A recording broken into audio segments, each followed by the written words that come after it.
नमस्कृत्य नरं चैव नरोत्तमं देवीं सरस्वतीं व्यासं ततोजयमुदीरयतमुपं मङ्गलभयदैगिरिं यत्कृपातमहं वन्दे परमात्मन्तमाधवमतिगमकं फलं सुखनुभागं पुत्रमसंयुतं भागवतं रसमालयो भूरव रसिका भूभावकाः दासन्नस्तनत्कारं सत्यपुत्रमशं पराशरात्मजं वन्दसुपदातं तपोनिधिं ॐ व्यासाय विष्णुरूपाय व्यासरूपाय विष्णवे नमो वै ब्रह्मनिधये वासिष्ठाय नमो नमः ॐ श्री परमात्मने नमः ॐ नमो भगवते वासुदेवाय।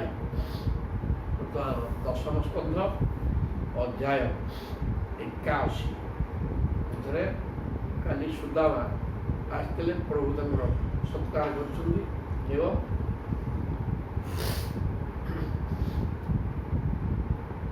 ସୁଦାମାକୁ ସେ ଗୁରୁକୁଳରେ ରହିକିରି ପାଠ ପଢ଼ିଲା ସମୟରେ ଗୋଟେ ଦିନ ଗୁରୁମା ତାଙ୍କୁ ପଠେଇଥିଲେ ଜଙ୍ଗଲକୁ କାଠ ଆଣିବାକୁ। ଜଙ୍ଗଲରେ ପଶିଗଲେ ପଳେଇ ଆସିଲା ଝଡ଼ ତୋଫାନ, ପ୍ରବଳ ପବନ, ବର୍ଷା, ଘଡ଼ଘଡ଼ି ଚଡ଼ଚଡ଼ି ସହ କାଳ ବୈଶାଖୀ ହେଲା। ଇଆଡ଼େ ସୂର୍ଯ୍ୟ ଅସ୍ତ ହୋଇଗଲା, କୁଆଡ଼େ କିଛି ଦିଶୁନି, ସବୁଆଡ଼େ ଜଳାର୍ଣ୍ଣବ, ଖାଲ ଢିପ ସବୁ ସମାନ ଜଙ୍ଗଲ ଭିତରେ, ଯିବେ କୁଆଡ଼େ। ତେଣୁ ହାତ ଧରା ଧରିକି ବୁଲିଲେ, ଗଛରେ ବିଶ୍ରାମ ଦେଲେ, ଏଇସବୁ କଥା ଗୁଡ଼ା ପୂର୍ବ କଥା ସବୁ ବର୍ଣ୍ଣନା କଲେ। ଏବଂ ସେଇ ସମୟରେ ମା ଗୁରୁ ମା ଦେଇଥିଲେ ଭୋଜା ଫୋଜା ଦେଇଥିଲେ ଖାଇବା ପାଇଁ, ପାଟିରେ ପକେଇଦେବ ନା ହଉ, ଭଗବାନ କହିଲେ ତାଙ୍କ ହାତରେ ଦେଇଦେବ। ତାକୁ ଇଏ କ'ଣ କଲେ ସୁଦାମା, ତାଙ୍କର ସେ ବସିକି ଚଉଛନ୍ତି ଗୁଡ଼ଗୁଡ଼କୁ ପ୍ରଭୁରେ କି କ'ଣ ହେଲା ନାଇଁ ପୁରା ଶୀତ ପ୍ରବଳ ହେଉଛି ଦେଖୁନାହାନ୍ତି, କିନ୍ତୁ ପବନ ଦେହରେ ଦାନ୍ତ ଗୁଡ଼ଗୁଡ଼ ହେଉଛି, ଦାନ୍ତକୁ ଦାନ୍ତ ବାଜିକି ଏମିତି ଶୁଭୁଛି। ସବୁ ତ ପକେଇଦେଲେ କି ବାବୁ ମା ଯେଉଁ ଦେଇଥିଲେ ମୋତେ ଯୋଡ଼େ କ'ଣ ଦେଲନି, ଚୋବେଇ ଦେଇଥାନ୍ତି ନା ଆସିଲା ଅଛି କି, ଏ ସବୁ ତ ବର୍ଷାରେ ଓଦା ହେଇକି ନଷ୍ଟ ହେଲା। ଏବଂ ତ ଠକିଥିଲେ, ଯାହାଫଳରେ ତାଙ୍କ ଜୀବନଟାକୁ ପ୍ରଭୁ ଯେହେତୁ ଖାଇବାକୁ ନ ଦେଇ ମିଛ କହି ପିଲାଳିଆ ସ୍ୱଭାବ, ସେ ତାଙ୍କର ଜ୍ଞାନ ବୃଦ୍ଧି ହୁଏ ବୟସ ବଢ଼ିବା ସଙ୍ଗେ ସଙ୍ଗେ। ତେଣୁ ସିଏ ବହୁତ ଭକ୍ତ, କିନ୍ତୁ ସେତେବେଳେ ସେ ଏ ପ୍ରକାର କରିଥିଲେ ଯାହାର ପରିଣାମ ମୁଠେ ଭୁଜା ଦେଇନଥିଲେ, ଯାହାଫଳରେ ତାଙ୍କୁ ଖାଇବାକୁ ମିଳିଲାନି ଜୀବନ ସାରା। ସେଇ ଭୁଜା ମୁଠେ ଯେତେବେଳେ ଆଣିକି ଦେଲେ ସମ୍ପୂର୍ଣ୍ଣ ଐଶ୍ୱର୍ଯ୍ୟ ତାକୁ ମିଳିଗଲା। ସେ ବର୍ତ୍ତମାନ ଐଶ୍ୱର୍ଯ୍ୟ ପ୍ରତି କଥାଟା ଆରମ୍ଭ ହେବ। ସୁଦାମା ନେଇକି ଯାଇଛନ୍ତି ଖୁଦ ଭଜା ଗୋଟେ, ଇଏ ଅଧ୍ୟାୟରେ ଆସିବେ ସୁଦାମାଙ୍କର ଐଶ୍ୱର୍ଯ୍ୟ ପ୍ରାପ୍ତି। ଶ୍ରୀ ସୁଖବାସ ସଇଥମ୍ ନିଜମୁଖେନ ସହ ସଂକଥୟନ ହରି ସର୍ବଭୂତ ମନୁବିଜ୍ଞ ସ୍ମୟମାନ ବାଚୁତମ୍। ସୁଖଦେବ କହୁଛନ୍ତି ଏପରିକି ତ ମହାରାଜ, ସଇଥମ୍ ନିଜମୁଖେନ ସହ ମାନେ ଭଗବାନ କୃଷ୍ଣ এই প্রকার ইথম দ্বিজ মুখ্যেন ব্রাহ্মণ শ্রেষ্ঠ সুদামাଙ୍କ ସହ ସଂକଥୟନ ହରି ଭଗବାନ କୃଷ୍ଣ এই ପ୍ରକାର ସୁଦାମା ସହ କଥାବାର୍ତ୍ତା ହେଇ ସର୍ବଭୂତ ମନୁ ଅଭିଜ୍ଞ, ସମସ୍ତ ଭୂତମାନଙ୍କର ମନକୁ ଜାଣିଥିବା ବ୍ୟକ୍ତି, ଅନ୍ତର୍ଯ୍ୟାମୀ ତାଙ୍କ ନା। ତ ପ୍ରତ୍ୟେକ ଭିତରେ ଅଛନ୍ତି ଜୀବାତ୍ମା ଏବଂ ପରମାତ୍ମା ହେଇକି ନା। ତେଣୁ ଇଏ କ'ଣ ଚିନ୍ତା କରୁଛି ସେଇଟା ପ୍ରଭୁ ଖାଲି ମନରେ ଭାବିଲେ ସେ ପ୍ରଭୁ ଜାଣିଦେବେ, କାର୍ଯ୍ୟ କରିବା ଦରକାର ନାହିଁ।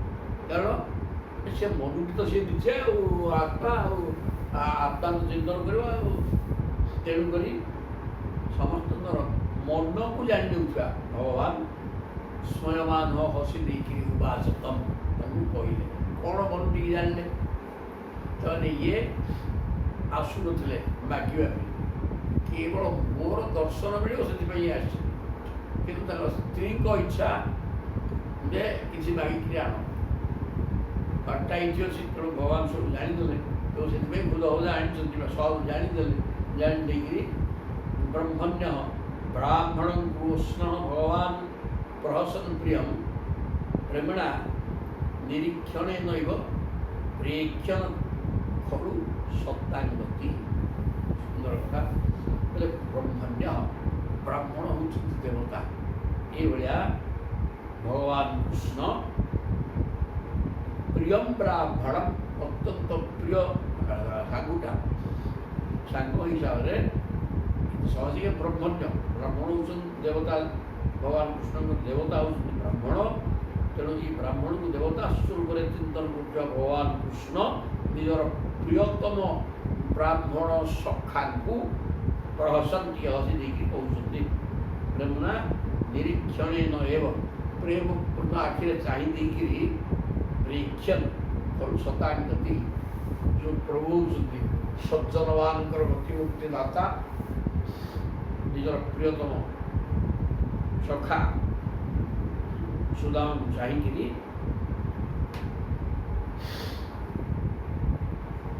କ'ଣ କହିଲେ କହିଲେ ଚାହିଁକି କହୁଛନ୍ତି ଶ୍ଲୋକାନୁବାଚ କି ଉପାୟନ ଆଦିତ କ'ଣ କହିଲେ କ'ଣ କାଲିଠୁ ଆସିଲଣି ଏତେବେଳେ ଯେ ଗଲାଣି କ'ଣ ଗୋଟେ କାକେରେ ଜାକିଲା ପିଲା ଲାଗୁଛି ଆଉ କ'ଣ ଆଣିଛନ୍ତି ମୋ ପାଇଁ ସେ ଉପାୟନ ଭେଟି ଭାବୁଛ ପଠେଇଥିବେ ନା ଆଉ ବାଗଡ଼ା ପଠେଇଥିଲି କ'ଣ ଟିକେ ଦେଇଥିବେ ଆଉ ବ୍ରହ୍ମଣ ମେ ଭବତା ଗୃହାତ ଭବତା ଆପଣଙ୍କ ଦ୍ୱାରା ଗୃହରୁ ପଞ୍ଚବୃତ୍ତି ଗୃହାତ ମେ ମୋ ଉଦ୍ଦେଶ୍ୟରେ ନିଶ୍ଚୟ କିଛି ଆଣିଥିବେ ନା ଆଉ ଭାଉଜ ମାଗଣା ଛାଡ଼ିଥିବେ ସାଙ୍ଗ କଥା ହସ ମଜା ସବୁ ହବ। ଆସୁ ଅପି ଉପାହୃତମ ଭକ୍ତି ପ୍ରେମନା ଭୁଅରେ ଜୀବ ମେ ଭବେ କ'ଣ କହିଦେଲ ପ୍ରଭୁ କହିଲେ ବାପା ଜଣଙ୍କର ପ୍ରଚୁର ସମ୍ପତ୍ତି ଅଛି ସେ ଦେଖେଇକି ସବୁବେଳେ ଆଣିକି ଥବ ମୋ ପାଖରେ ସେଇଥିରେ ମୋର ତାକୁ ମୁଁ ଆଗରରେ ଖାଏନି। ଅଣୁ ଅପି ଉପାହୃତମ ଭକ୍ତିଆ ଭକ୍ତି ଭକ୍ତମାନଙ୍କ ଦ୍ୱାରା ଅଣୁ ପରିମାଣର ଏତିକି କ'ଣ ଦେଇଦେବେ କହିଲେ ଭକ୍ତ ଭାବ ଭକ୍ତି ଶ୍ରଦ୍ଧାରେ ମୋତେ ଯଦି ଟିକିଏ କ'ଣ ମୋ ଭକ୍ତ ଦେଇଦିଏ ତାହେଲେ ମୁଁ କ'ଣ କରେ ନା ପ୍ରେମଣା ଭୁରି ହେବ ମୁଁ ତାକୁ ପ୍ରେମରେ ଭୁରି ମାନେ ପ୍ରଚୁର ବୋଲି ଚିନ୍ତା କରେ। ଜଣେ ଅଭକ୍ତ ତା ମନରେ ଭାବ ଭକ୍ତି ଶ୍ରଦ୍ଧା କିଛି ନାହିଁ ଟଙ୍କା ତ ଅଛି ଘିନି ଆଣିଲା ଗାଡ଼ିର କହିଦେଲା ଭୋଗ ତାକୁ ମୋର ପାଇବାର ନାହିଁ। କିନ୍ତୁ ମୋର ଭକ୍ତଟା ଅଣୁ ଅପି କ'ଣ ଟିକେ ଯଦି ମୋତେ ଭକ୍ତିଭାବ ସ୍ନେହର ସହିତ ପ୍ରଦାନ କରେ ତାହେଲେ ମୁଁ ତାକୁ ବହୁତ ବୋଲି ଚିନ୍ତନ କରିକି ଗ୍ରହଣ କରିନିଏ। ଭୃଜ୍ୟପି ଅଭୁକ୍ତ ବହୁତମ ସାଙ୍ଗେ ସାଙ୍ଗେ କହୁଛନ୍ତି ପ୍ରଚୁର ହେଇଥିଲେ ମଧ୍ୟ ଅଭକ୍ତ ଦ୍ୱାରା ପ୍ରଦତ୍ତ ଜିନିଷ ନମେ ଦୋଷାୟ କର୍ମତେ ସେଥିରେ ମୋର ଖୁସି ହେବାର ନାହିଁ। ତେଣୁ ଏଠି ପ୍ରଭୁ ଦ୍ରବ୍ୟଗ୍ରାହୀ ନୁହନ୍ତି ଭାବଗ୍ରାହୀ। ତେଣୁ ଭକ୍ତର ଭାବନା ସହିତ ପ୍ରଭୁ ଜଡ଼ିତ କ'ଣ ମନରେ ଚିନ୍ତା କରୁଛି ଆଉ ମନ ଚିନ୍ତନ ଭିନ୍ନ ପ୍ରକାର ଖାଲି ଦ୍ରବ୍ୟ ଦେଖେଇ ହେଲେ ଟଙ୍କା ଆସିବ ଯିଏ ହବ ଅଭାବ ନାହିଁ ତେଣୁ ପ୍ରଭୁ ଗ୍ରହଣ କରନ୍ତି ନାହିଁ। ସୁନ୍ଦର ଭାବରେ ଏଠି କୁହାଗଲା। ତେଣୁ ରେ ମାନବ ତୁ ଟିକେ ବୁଝ କିଛି କ'ଣ କରିବାକୁ ହବ ନା ଭାବ ଭକ୍ତି ଶ୍ରଦ୍ଧାରେ ଡାକ। ଭାବ ଭକ୍ତି ଶ୍ରଦ୍ଧା ଏଇ ଶବ୍ଦ ଗୁଡ଼ାକ ଛୋଟିଆ କଥା ଦ୍ୱାରା ଏସବୁ କରିକିରି ଯଦି ପତ୍ର ପୁଷ୍ପ ଫଳ ତ୍ୱୟଂ ଯୋଉ ଭକ୍ତ୍ୟା ପ୍ରୟଚ୍ଛତି ଭାବ ଭକ୍ତିର ସହ କିଛି ଦ୍ରବ୍ୟ ଗାଡ଼ି ଆଣିକି ଦେବା ଦରକାର ନାହିଁ ରେ। ଛୋଟିଆ ଜିନିଷ ପତ୍ର ଫୁଲ ଫଳ ଦେଲେ ମୁଁ ଖୁସି ହେଇଯାଏ କଥା ମୋତେ ଗୀତାରେ କହିଛନ୍ତି। ଏଠି ମଧ୍ୟ ଠିକ୍ ସେୟା କହିଲେ ପତ୍ରଂ ଆଡ଼ିଥିଲି ଗୋଟେ ଠିକ୍ ପତ୍ର ପୁଷ୍ପଂ ଫଲଂ ତ୍ୱୟଂ ଯୋଉ ବିଭକ୍ତ୍ୟା ପ୍ରୟଚ୍ଛତି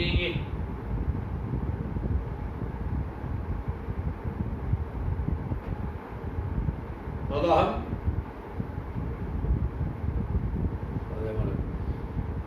ପତ୍ର କୁସୁମ ଫଳ ପାଇ ଯେ ମୋତେ ଭାବେ ଦିଏ ଆଣି ତାର ଭକ୍ତି ଭାବେ ଲଇ ମୁଖ ପ୍ରସାରୀ ମୁଁ ଖାଇ ଯାଇକି ଭାଗବତ କଥା ଲେଖିଲେ ପତ୍ର ପୁଷ୍ପଂ ଫଳଂ ତ୍ୱୟଂ ଯୋ ବିଭକ୍ତ୍ୟା ପ୍ରୟଚ୍ଛତି ତଦହଂ ଭକ୍ତି ପ୍ରଭୃତମ୍ ଅସ୍ନାମି ପ୍ରୟତାତ୍ମନଃ ଶହେ ଚଉଦ ସବୁଟା ଏଠି ଲେଖା ହେଇଯିବ ଭାଇ এইটা সম্মানে গীতা স্বরূপ যাহা সে সম্মানে থুয়া হয়েছে শব্দ পরিবর্তন হয়েছে পত্রম পুষ্পম ফলম ত্বয়ম जो विभक्त्या प्रयुज्यति तरहं भक्ति बहुतम अस्नामि प्रयतात् पुनः सम्मानित आई।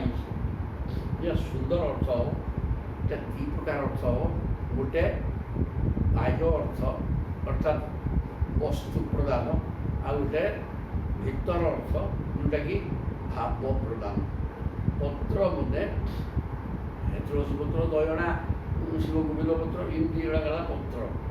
ପୁଷ୍ପ ପତ୍ର କିଏ ଦେଇକିରି ମୁକ୍ତି ହେଇଥିଲେ, ପତ୍ର ଦେଇକିରି ମୁକ୍ତି ହେଇଛନ୍ତି କିଏ ସେ ଦ୍ରୌପଦୀ। ଦୁର୍ବାସା ପଳେଇ ଆସିଲେ, ଦୁର୍ଯ୍ୟୋଧନ ପଠେଇଦେଲା ଯା ତାଙ୍କ 1000 ଶିଷ୍ୟ ଅଛନ୍ତି ଗୁଡ଼ା ଖାଇବାକୁ ଦେଇପାରିବେ, ଅଭିଶାପ କରିବେ, ଧ୍ୱଂସ ହେଇଯିବେ। ଲକ୍ଷ୍ୟ ଭିତରେ ଭିନ୍ନ ପ୍ରକାର ଇଆଡ଼େ ପଡ଼ିଥିଲା ତାଙ୍କୁ ଆଶୀର୍ବାଦ ଦେଇକି ଟିକେ ଗଲେ ଭାଇମାନଙ୍କର କେମିତି ମଙ୍ଗଳ ହବ। ହଁ ତେଣୁ ପଳେଇ ଆସିଲେ। ଇଏ ଦେଖା ଆସିକି ଗୋଟେ ତାଙ୍କ ପାଖରେ ସୂର୍ଯ୍ୟଙ୍କ ଦ୍ୱାରା ପ୍ରଦତ୍ତ ବଢ଼ା ଗୋଟେ କୁଆ ଥିଲା, ଯେଉଁଟା ଯେତେ ଖାଇଲେ ଯେତେ ଲୋକ ଆସନ୍ତୁ ଖାଆନ୍ତୁ ସବୁ ବାହାରିବ ସବୁ। କିନ୍ତୁ ଦେଖିଲା ଆସିକି ଦ୍ରୌପଦୀ ଖାଇ ଦେଇକି ତାକୁ ଧୋଇଦେବେ, ତାପରେ ପାଠ ଶେଷ, ଆଉ କିଛି ମିଳିବନି। ସେ ତ ସବୁ ସରିଥିଲା, ଇଏ ଆସିକି ଅପରାହ୍ନରେ ପହଞ୍ଚିଲେ। ତେଣୁ କହିଲେ ଆମେ ଗାଧେଇକି ଆସୁଛୁ, ସନ୍ଧ୍ୟା ସମୟ କରିକି ତାପରେ ଖାଇବା। ଠିକ୍ ଅଛି ବସିଲେ, ସେଠୁ କାନ୍ଦିଲେ ସମସ୍ତେ, ଲାଗିଲେ କୃଷ୍ଣଙ୍କୁ, ପ୍ରଭୁ ଉଦ୍ଧାର କର, ଏ କ'ଣ କରିବୁ, କିଛି ନାହିଁ ଆମ ପାଖରେ, ଠିକ୍ ବୁଝାବନି କ'ଣ ପାଇଲେ ଏତେ ଲୋକ ମୁଁ କୁଆଡ଼େ ଖୁସି କରିବି। ପ୍ରଭୁ ସାର୍ ଧରିକି ପଳେଇ ଆସିଲେ। କହୁଛି ଯେ କ'ଣ ଅଛି ଦେବା ଦେଖି ଦେଖି ସେଠି କାନ୍ଦୁଛୁ ବସିକି କୁଆଡ଼େ କ'ଣ ହେବ ବୋଲି ତୋ ସାହିତ୍ୟ ଆସିକି ପାଇଛି ତାଠୁ କ'ଣ ଅଛି ଦିଅ ଆଗ ମୁଁ ଖାଇସାରିଲେ କଥାବାର୍ତ୍ତା। ଆଉ ଛାନିଆ ଆରେ କଲି ଇଏ କ'ଣ ଖାଇବାକୁ କହିଲେ କୋଉଠୁ କ'ଣ ଦେବୁ, ନା ସେ କୁଆଟା ଆଣ ଦେଖିବା କ'ଣ ଅଛି, ନା ମୁଁ ତ ଧୋଇକି ଥୋଇ ଦେଇଛି, ଆଣ ଦେଖିବା। ଆସି ତା ଦେହରେ ଗୋଟେ ଶାଗ ପତ୍ର ଲାଗିଥିଲା। ସେ ପତ୍ରଟାକୁ ଦ୍ରୌପଦୀ ଭଗବାନଙ୍କୁ ସମର୍ପଣ କରିଦିଅନ୍ତେ, ଜଗତାଙ୍କର ପେଟ ପୁରିଗଲା। ସେ ଦୁର୍ବାସାକୁ ଟିକେ ପାଣି ପିଇଦେଲେ, ତାଙ୍କ ପତ୍ରଟା ଖାଇଦେଇକିରି ଗୋଟେ ମାରିଦେଲେ, ସମସ୍ତଙ୍କ ପେଟ ଫୁଲ ଉଠି ମାରିକିରି ଦୁର୍ବାସାକୁ ଉଠିକି ପଳେଇଲେ। ଖାଇବାକୁ ଡାକିଲେ, ଖାଇବା କ'ଣ, ପେଟ ତ ଫୁଲ ଫୁଲ ଲାଗୁଛି। ତେଣୁ ଏଠି ପତ୍ର ଦେଇକିରି ପ୍ରଭୁକୁ ପତ୍ରଟେ ଦେଇକି ଗୋଟିଏ ଶାଗ ପତ୍ର ପ୍ରଭୁ ଖୁସି ହେଇଯାଇଥିଲେ। ପୁଷ୍ପମ ଫୁଲ, ଫୁଲ କିଏ ସମର୍ପଣ ଥିଲା, ଶବରୀ। ସବୁଦିନ ଫୁଲ ବିଛେଇକିରି ବସେ। ତାଙ୍କ ଗୁରୁଦେବ କହିଦେଇଥିଲେ ଯେ ରାମ ନିଶ୍ଚୟ ତୋ ପାଖକୁ ଆସିବେ। ସେ ଫୁଲ ବୋହିକିରି ବସିଥାଏ, ବାବାଟା ଘାଟ ସବୁ ଫୁଲ ବିଛିକିରି ବସିଥାଏ। ବେଲେ ଆସିକି ଉତ୍ତର ପାଇଲେ। ତେଣୁ ନା ନା ଏ ତ ଗୋଟେ ଫୁଲ ଦେଇଥିଲା କିଏ, ହାତୀ। ଗଜକୁମ୍ଭୀର ଯୁଦ୍ଧ ସମୟରେ 1000 ବର୍ଷ ଯୁଦ୍ଧ ହେଲା, ହାତୀଟା ଦୁର୍ବଳ ହେଇଗଲା, କହିଲା ଆଉ ହବନି, ପ୍ରାଣୀଟା ପଳେଇବ। କିନ୍ତୁ ପୂର୍ବ ସଂସ୍କାର ତାର ବଳବତ୍ତର ଥିଲା। ସେ ବର୍ତ୍ତମାନ ଭଗବାନଙ୍କ କଥା ମନେ ପଡ଼ିଗଲା, କହିଲା ଏକମାତ୍ର ରକ୍ଷକ ପ୍ରଭୁ ଯଦି ହବ କାଳେ ପଳେ ରକ୍ଷା କରିଦେବେ, ଭଗବାନଙ୍କୁ ଡାକିଲା। ପ୍ରଭୁ ଗରୁଡ଼ ଉପରେ ବସିକି ବିରାଜମାନ କଲେ। କଲା ଆସିକି ଇଏ କ'ଣ କଲା ଦେଖିଦେଲା ପ୍ରଭୁକୁ, ଗୋଟେ ପଦ୍ମ, ପ୍ରସ୍ଫୁଟିତ ପଦ୍ମକୁ ସୁନ୍ଦର ଧରିକି ପ୍ରଭୁଙ୍କୁ ସମର୍ପଣ କଲା। ତେଣୁ ଫୁଲ ଦେଇକିରି ଗୋଟାଏ ଗୋଟାଏ ପଦ୍ମ ଫୁଲ ଦେଇକିରି ପ୍ରଭୁକୁ ଖୁସି କରିଥିଲା ହାତୀ। ତାପରେ କୁମ୍ଭୀରକୁ ବିନାଶ କରିକି ତାକୁ ଉଦ୍ଧାର କରିଥିଲେ। ଫଳ ହେଲା ସବ। ସବଟା କ'ଣ କଲା, ପ୍ରଭୁ ପଳେଇ ଆସିଲେ ଯେତେବେଳେ କିଛି ଖାଇବାକୁ ଦେବା କ'ଣ, ଫଳ ଗୁଡ଼ିଏ ଆଣିକି ରଖିଥିଲା ଜଙ୍ଗଲର। ଫଳ ଗୁଡ଼ାକ କଷା ଲାଗିବ, ପିତା ଲାଗିବ, ପିଠା କ'ଣ ଲାଗିବ। ତେଣୁ ସେ ଚାଖିକିରି ବଳୁ ଟିକେ ଦେଉଥିଲେ, ମୋ ପ୍ରଭୁ ଖାଇବେ, ମିଠା ବଳୁଟି ଦେବେ। ତା ଦେହରେ ଭାବ ଥିଲା, ଶ୍ରଦ୍ଧା ଥିଲା। ତେଣୁ ଚାଖିକିରି ଦେଲେ ମଧ୍ୟ ପ୍ରଭୁ ସେ ଅନ୍ୟକୁ ଖାଇବେ। ଫଳ ଦେଇକିରି ସବରୀ ଫଳ ଖାଇକିରି ପ୍ରଭୁ ଖୁସି ହେଇଥିଲେ। ତ ୟମ୍ ରନ୍ତି ଦେବ ବୋଲି ଜଣେ ରାଜା ଥିଲେ, ତାଙ୍କୁ ଦେବତାମାନେ ପରୀକ୍ଷା କରୁଥିଲେ। 49 ଦିନ 4 49 କିଛି ନ ଖାଇକି ରହିସାରି ପରିବାରଙ୍କର କେହି ଖାଉନାହାନ୍ତି। ଆଚ୍ଛା ସବୁ ଖିଆ ଆସିବ ତାକୁ ଦେଇଦେବେ, ସବୁ ଦେଇଦେଲେ ସବୁ ଶେଷ, ଖାଇବା ବନ୍ଦ। ତେଣୁ ସେଦିନ ପାଣି ଯେ ତାଙ୍କ ପାଖେ ଥିଲା, ସବୁ ଖାଦ୍ୟ ଦେଇ ସାରିଲେଣି। ପାଣି ତକ ପିଇବାକୁ କହୁଥିଲା, ଆସିକି ଜଣେ ଥଣ୍ଡାଳ ପଳାଇଥିଲା। ପ୍ରଭୁ ମୋର ଖାଲି ପାଣି ଦରକାର, ଆଉ ପାଣି ପିଇବେ କ'ଣ, ତାକୁ ଦେଇଦେଲେ। ତାପରେ ସବୁ ଦେବତା ଆସିକି ପ୍ରକଟ ହେଲେ, ତାକୁ ଆଶୀର୍ବାଦ କରିକି ଗଲେ। ତେଣୁ ଏ ପାଣି ତିକ ଦେଇକି ରନ୍ତିଦେବ ନିଜର ଦାତା ପୁଣି ପ୍ରକଟ କରୁଥିଲେ ଏବଂ ତାଦ୍ୱାରା ସେ ଉଦ୍ଧାର ହେଇଯାଇଥିଲେ। ତେଣୁ ଏଇଟା ହେଲା ସ୍ଥୂଳ ଅର୍ଥ। ସୂକ୍ଷ୍ମ ଅର୍ଥ ବା ଭିତର ଅର୍ଥ ହେଲା ପତ୍ର। ପତ୍ର କ'ଣ, ଇଏ ଗଛରୁ ପତ୍ର ତୋଳିକି ଦୋକାନରେ ପତ୍ର ମାନେ ଆମେ କରପତ୍ର ଯୋଡ଼ିକି ଭଗବାନଙ୍କୁ ଡାକିବା ହାତକୁ ବି ପତ୍ର କୁହାଯାଏ। ତେଣୁ କରପତ୍ର ଯୋଡ଼ି ଆଉ ଗୋଟେ ପତ୍ର ହେଲା, ଏଇଟା କରପତ୍ର ଯୋଡ଼ିକିରି ଏଇଟା ଓଡ଼ିଆ ପାଠରେ ଏମିତି ରହିଲା। କିନ୍ତୁ ପତ୍ର ବୋଇଲେ ଶବ୍ଦାଂଶୀ ଯସ୍ୟ ପର୍ଣ୍ଣାନି ଯସ୍ତଂ ବେଦ ସବେଦବିତ୍ ଊର୍ଧ୍ୱମୂଳ ଅଧ ଶାଖಂ ଅଶ୍ୱତ୍ଥ ପ୍ରାହୁରଭ୍ୟୟମ୍। ଊର୍ଧ୍ୱମୂଳ ଅଧ ଶାଖ, ଶାଖା ଅଶ୍ୱତ୍ଥ ଗଛ ଗୋଟେ ଅଛି, ତାର ମୂଳ ହେଲା ଊର୍ଧ୍ୱକୁ, ଶାଖା ତଳକୁ, ତା ଦେହରେ ପତ୍ର ଅଛି। ଊର୍ଧ୍ୱମୂଳ ଅଧ ଶାଖಂ ଅଶ୍ୱତ୍ଥଂ ପ୍ରାହୁ, ଏ ପ୍ରକାର ସଂସାରଟା ହେଲା ଊର୍ଧ୍ୱମୂଳ ଅଧ ଶାଖ ଅଶ୍ୱତ୍ଥ ବୃକ୍ଷ। ଶବ୍ଦାଂଶୀ ଯସ୍ୟ ପର୍ଣ୍ଣାନି, ତାର ପତ୍ର ଗୁଡ଼ାକ ହେଉଛି ଇଏ ନା ବେଦ ମନ୍ତ୍ର। ତେଣୁ ବେଦ ମନ୍ତ୍ର ହିଁ ପତ୍ର। ତେଣୁ ବେଦ ମନ୍ତ୍ର ରୂପକ ପତ୍ରକୁ ମୋତେ ସମର୍ପଣ କର, ଅର୍ଥାତ୍ ବେଦ ମନ୍ତ୍ରରେ ମୋର ସ୍ତୁତି କରାହେଇଛି। ସେଇ ବେଦ ସ୍ତୁତି, ବେଦ ମନ୍ତ୍ରରେ ଥିବା ସ୍ତୁତିକି ମୋତେ ସମର୍ପଣ କଲେ ମୁଁ ଖୁସି ହେଇଯିବି। କିଛି ଅସମନ୍ତ୍ର ଚଳିବା ଦରକାର ନାହିଁ। ପୂଜାଟା ଦୁଇ ପ୍ରକାର, ଗୋଟେ ଦ୍ରବ୍ୟ ଦେଇକି ପୂଜା କରିବ, ଆଉ ଗୋଟେ ମାନସ ପୂଜା। ଏଇଟା ଠିକ୍ ମାନସ ପୂଜା। ମନ ମୁଁ ଦ୍ରବ୍ୟଗ୍ରାହୀ ନୁହଁ, ଭାବଗ୍ରାହୀ। ଭାବରେ ମନରେ ଭାବନା କଲେ ମୁଁ ସବୁ ପାଇଯାଏ। ସେ ହେଲା ସର୍ବଶ୍ରେଷ୍ଠ ପୂଜା। ତେଣୁ ଏଇଟା ଭାବର ପୂଜା। ପତ୍ର ଦେବ ମାନେ କରପତ୍ର ଯୋଡ଼ି ବେଦ ରୂପକ ପତ୍ର, ବେଦରେ ଲେଖା ହେଇଥିବା ସ୍ତୁତି ରୂପକ ପତ୍ରକୁ ସମର୍ପଣ କଲେ ମୁଁ ଖୁସି ହେଇଯିବି। ତାପରେ ପୁଷ୍ପ, ପତ୍ର ପୁଷ୍ପ, ପୁଷ୍ପ ଶବ୍ଦର ଅର୍ଥ ଫୁଲ। ଫୁଲଟା କ'ଣ? ଏଇଟା ହାଲକା, ଫୁଲ ଭଳିଆ ହାଲକା ହେଇଛି, ଫୁଲ ଭଳିଆ ହାଲକା ହେଇଛି କଥା ଆମେ ସବୁ କହୁଛେ। ତେଣୁ ପୁଷ୍ପର ଆଉ ଗୋଟେ ସୁମନ, ସୁମନ ବୋଇଲେ ଫୁଲ। ତେଣୁ ଏଠି ଫୁଲକୁ ଗଛରୁ ତୋଳିକି ମୋତେ ଦରକାର ନାହିଁ।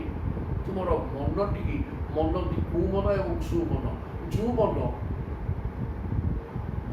ସଂସାର ଭିତରେ ଜଟପଟ ହେଉଛି, ଘର ଦ୍ୱାର ସ୍ତ୍ରୀ ପିଲାକୁ ଧରିକିରି ସବୁ ମୋର ଜାବୁଡ଼ିକି ଧରିକିରି ରସ ଆସ୍ୱାଦନ କରୁଛି ସଂସାରରୁ, ସେ ମନ କୁମନ।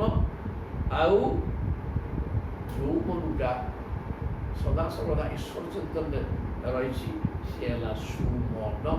ସେ ସୁମନ ଶବ୍ଦର ଅର୍ଥ ମଧ୍ୟ ଫୁଲ। ସେ ସୁମନ ରୂପକ ଫୁଲକୁ ମୋ ପାଖରେ ସମର୍ପଣ କରେ ବୋଇଲେ ସବୁ ହେଇଗଲା, ପଦେ ପାଇଯିବୁ। ଏ ପ୍ରକାର ପୁଷ୍ପ, ତା ପୁଷ୍ପ ଫୁଲ ଭଳିଆ ମନଟାକୁ, ମନକୁ ହାଲକା କରିଦେ। ମନ ସଂସାର ପରିପୂର୍ଣ୍ଣ ହେଇକି ରହିକିରି, ମନ ଭିତରେ ସଂସାର ରହିକିରି ଓଜନିଆ ହେଇଯାଇଛି। ଆଉ ମନଟାକୁ ଫୁଲ ଭଳିଆ ହାଲକା କରିଦେ ବୋଇଲେ ତାକୁ ସମର୍ପଣ କଲେ ମୋତେ ପାଇଯିବ। ନହେଲେ କୁମନ ଏକା କଥା, ସେ କୁମନ ଛାଡ଼େ, ସୁମନଟି ମୋତେ ଦେ। କୁମନ ହେଲା ସଂସାର ଭିତରେ ଲଟପଟ ହେବା, ସୁମନ ହେଲା ପ୍ରଭୁଙ୍କ ଆଡ଼କୁ ଯିବା। ପାଠ ଏକ, ମନ ହାଲକା ହେଇଯିବ, ସଂସାର ବାହାର କରିଦେ, ସୁମନ ହେଇଯାଏ। ସେ ସୁମନ ବୋଇଲେ ବି ଫୁଲ ମୋତେ ସମର୍ପିତ କରେ। ଗଲା ଫୁଲ, ଗଲା ଫଳ। ଫଳ ହେଉଛି କ'ଣ? ଗଛର ସର୍ବଶ୍ରେଷ୍ଠ ସର୍ବୋତ୍କୃଷ୍ଟ ଜିନିଷ ଫଳଟା। ଫଳଟିଏ ଅଛି ମାନେ ଗଛଟା ଠିକ୍, ନଥିଲେ ବି ମଧ୍ୟ ଗଛ କାଟିଦେବ, ରଖିବା କ'ଣ ଲାଭ କ'ଣ? ତେଣୁ ଫଳ ଆମର ଗଛରୁ ସଂଗ୍ରହ କରି ଫଳ ଦେବା ଦରକାର। ଆମ ପାଖରେ କିଛି ଫଳ ଅଛି। କ'ଣ ଫଳ? ଭଗବାନଙ୍କୁ ଯଦି ଭାବ ଭକ୍ତି ଶ୍ରଦ୍ଧାର ସହରେ ସାଧକ ଆରାଧନା କଲା, ଭଗବାନ ତାକୁ ସବୁ ଦେଇଦେବେ, ଅନେକ କଥା ଦେଇଦେବେ, ଯେଉଁଟାକି ସିଏ ଦେଇଦେବେ ବୋଲେ ମୁକ୍ତି ନୁହଁ, ସାଂସାରିକ ଜିନିଷ ଦେଇଦେବେ। ଗୋଟେ ସିଦ୍ଧି, ବାଡ଼ି ଉପରେ ଚାଲିକି ପଳେଇବ, ହାତରେ ନିଆଁ ରଖି ଜଳେଇ ଦେଇପାରିବ। ଏ ବିଭିନ୍ନ ପ୍ରକାର ସିଦ୍ଧି ଗୁଡ଼ାକ ଉଡ଼ିକି କୁଆଡ଼େ ପଳେଇଥିବ, ଏଠି ଅଛି ଆଉ ଗୋଟେ ଯାଇକି ପାଇଲାଣି। ଏ ବିଭିନ୍ନ ପ୍ରକାର ସିଦ୍ଧି ଦେଇ ଦିଅନ୍ତି। ତା ନା ମଧ୍ୟ କର୍ମର ଫଳ ଦାନ, ଫଳ ପ୍ରଦାନ କଲେ ପ୍ରଭୁ। ସିଏ ଫଳକୁ କ'ଣ କରିବ? ତୁମେ କହିବ ପ୍ରଭୁ ଇଏ ଫଳେ ନାହିଁ ପ୍ରୟୋଜନ, ଏଗୁଡ଼ା ମୋର ଦରକାର ନଥିଲା ପ୍ରଭୁ।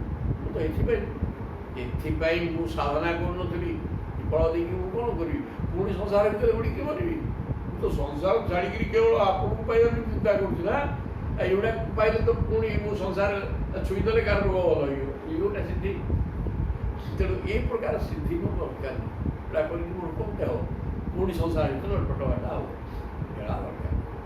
କେବଳ ଇଏ ଫଳ ତୁମେ ମୋତେ ଦେଇଥିବ, ମୁଁ ବି ସମର୍ପଣ କରିଦେଉଛି। ନେଇ ଯା ପ୍ରଭୁ, ମୋର ଦରକାର ନାହିଁ, ମୋତେ ତୁମେ ଦରକାର। ତେଣୁ ଏଇ ପ୍ରକାର ଫଳକୁ ସମର୍ପଣ କର।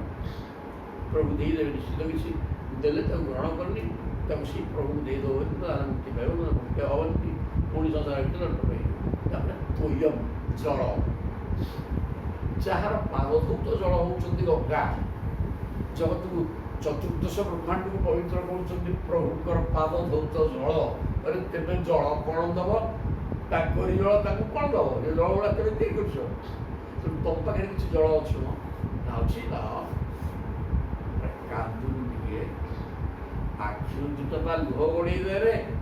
କ'ଣ ସାଂସାରିକ ଅସୁବିଧା ପଡ଼ିଲେ ତ ଢୋ ଢୋ କାନ୍ଦୁଛୁ, କୋହ ଉଠେଇକିରି ବାହୁନିକିରି ଯାଇକି ଭଗବାନଙ୍କୁ ପାଇନି, ମୁଁ ବୁଢ଼ା ହେଇଗଲି, ମୁଣ୍ଡ ବାଡ଼େଇକି ଟିକେ କାନ୍ଦୁଛୁ। ସେଇ ପାଣି ଯଦି ପାଇଲା, ସେ ପାଣି ବୋହିଲା ମାନେ ଭଗବାନଙ୍କର ଆଖିରୁ ପାଣି ବାହାରି ପଡ଼ିବ ଏବଂ ତୁ ଉଚ୍ଚ ପଦସ୍ଥ ପଳେଇ ଆସିବି। ତେଣୁ ରେ ଭକ୍ତ, ଏ ପତ୍ର, ପୁଷ୍ପ, ଫଳ ଏବଂ ଜଳ ଏଗୁଡ଼ାକ ସ୍ଥୂଳ ଜିନିଷ, ଦ୍ରବ୍ୟ। ପ୍ରଭୁ ଦ୍ରବ୍ୟ ଗ୍ରାହୀ, ଦ୍ରବ୍ୟ ଗ୍ରହଣ କରିକିରି ପତ୍ର, ପୁଷ୍ପ, ଫଳ, ଜଳ ଦେଇକିରି ଭକ୍ତକୁ ଉଦ୍ଧାର କରୁଛନ୍ତି। କିଛି ଅସୁବିଧା ନାହିଁ, କିନ୍ତୁ ଏଗୁଡ଼ାକ ମଧ୍ୟ ସୂକ୍ଷ୍ମ ଅର୍ଥ ହେଲା ମାନସ ପୂଜା, ଗୋଟେ ସ୍ଥୂଳ ପୂଜା, ଦ୍ରବ୍ୟ ଗୁଡ଼େ ନେଇକି ପୂଜା କରିବା, ଆଉ ଗୋଟେ ମାନସ ଉପଚାର ପୂଜା। ସବୁ ହେ ପ୍ରଭୁ, ଏ ଜଗତରେ ଯେତେ ସୁନା ଯୋଉଠି ଅଛି ସବୁଗୁଡ଼ାକ ଆପଣଙ୍କର, କାହାର ଭିତରେ କିଛି ଅଧିକାର ନାହିଁ। ସେ ନାମ ମାତ୍ର ସବୁଆଳ। ତେଣୁ ସେ ସବୁ ସୁନାରେ ଗୋଟେ ସିଂହାସନ ମୁଁ କରିଦେଲି, କେତେ ସୁନ୍ଦର ଦିଶୁଛି ନାହିଁ? ଆଉ ସେ ସିଂହାସନରେ ବସିବା ହଉ, ଏ ହେଲା ମାନସ ପୂଜା। ଯେତେ ସୁଗନ୍ଧିତ ଫୁଲ ଅଛି ସବୁ ତ ଆପଣଙ୍କର ନା, ଗଛ ପରେ ଫୁଲ ହେଇ ସବୁ ରହିଛି, ମୋତେ ଦିଶୁଛି। ସେ ଫୁଲରେ ଗୋଟିଏ ମାଳ ତିଆରି ହେଲା, ଓ କି ଚମତ୍କାର ହେଇଛି। ଏଉଠି ଆପଣଙ୍କ ବେକରେ ପକାଇ ନ ଦେଲି, ପ୍ରଭୁ ସାଦରେ ଗ୍ରହଣ କରନ୍ତୁ। କାରଣ ପ୍ରଭୁଙ୍କର ସ୍ଥୂଳ ରୂପଟ ସଂସାର ନା, ସଂସାର ଭିତରେ ସବୁ ଫୁଲ ଅଛି, ତାଙ୍କ ଦେହରେ ତାଙ୍କ ଫୁଲ ଅଛି, ଆଉ ତାଙ୍କୁ ତେବେ ଦବ କ'ଣ ଆଣିକି? କାହିଁକି ଦବ? ସେ ଗଛଟି ବି ପ୍ରଭୁ ନାହାନ୍ତି, ଆଉ ସେ ପ୍ରଭୁ ଲଗେଇଛନ୍ତି ସେ ଫୁଲ, ଅସୁବିଧା କ'ଣ ହେଲା? ଆଉ ଜଣେ ପ୍ରଭୁ ଆଣିକି ସେ ତ ସେ ଯାଇଯାଇଛି, କିଛି ଅର୍ଥ ନାହିଁ କି? କ'ଣ ଗୋଟେ ଅଛି, ସେ ମାନେ ଏଇଟା ନିମ୍ନ ସ୍ତରର ସାଧନା, ଉଚ୍ଚ ସ୍ତରକୁ କିଛି ଦରକାର ନାହିଁ। ମାନସ ପୂଜା, ଦ୍ରବ୍ୟ ଦରକାର ନାହିଁ। ଦ୍ରବ୍ୟ ସଂଗ୍ରହ କରିବ କେତେବେଳେ? ଭଗବାନଙ୍କୁ ଚିନ୍ତନ କର, ସଦା ସର୍ବଦା। ଆବଶ୍ୟକ କ'ଣ ଅଛି? ଯେତେ ଫୁଲ ଯୋଉଠି ଅଛି ସବୁ ଆପଣଙ୍କର, ଆପଣ ବି ତା ଭିତରେ ଅଛନ୍ତି, ଫୁଲ ଲଗେଇଛନ୍ତି ଏଗୁଡ଼ା। ଯଦି ନ ଲଗେଇଛନ୍ତି ବୋଲି ଭାବିବା, ଇ ବିଗ୍ରହରେ ଅଛନ୍ତି, ଏସବୁ ଫୁଲରେ ମାଳ ତିଆରି ଲଗେଇଛନ୍ତି। ଜୟ ଜଗନ୍ନାଥ, ଏଇ ତ ପାଠ। ତେଣୁ ଏ ପ୍ରକାର ପାଠ ଅଛି। ତେଣୁ ପତ୍ର, ପୁଷ୍ପ, ଫଳ ଏବଂ ଜଳ ତୁମ ପାଖରେ ଅଛି, ସେଗୁଡ଼ାକ ଦେଇକି ପୂଜା କର। ଭକ୍ତିର ସହ, ଏଇଟା ବିନା ଭକ୍ତି ତ ଭିତର ଜିନିଷ ମାନସ ପୂଜା ହେଇପାରିବ। ତେଣୁ ଭକ୍ତିର ସହ ଯଦି ପ୍ରଦାନ କରିବ, ତଦହମ୍ ଭକ୍ତିଆ ଉପଭୃତମ୍। ତୁମେ ଯେମିତି ଭାବ ଭକ୍ତିରେ ମୋତେ ପ୍ରଦାନ କରିବ, ମୁଁ ବି ଭାବର ସହ ତାକୁ ଗ୍ରହଣ କରିଯାଏ। ଉପଭୃତମ୍ ଅସ୍ନାମି ପ୍ରୟତାତ୍ମନଃ।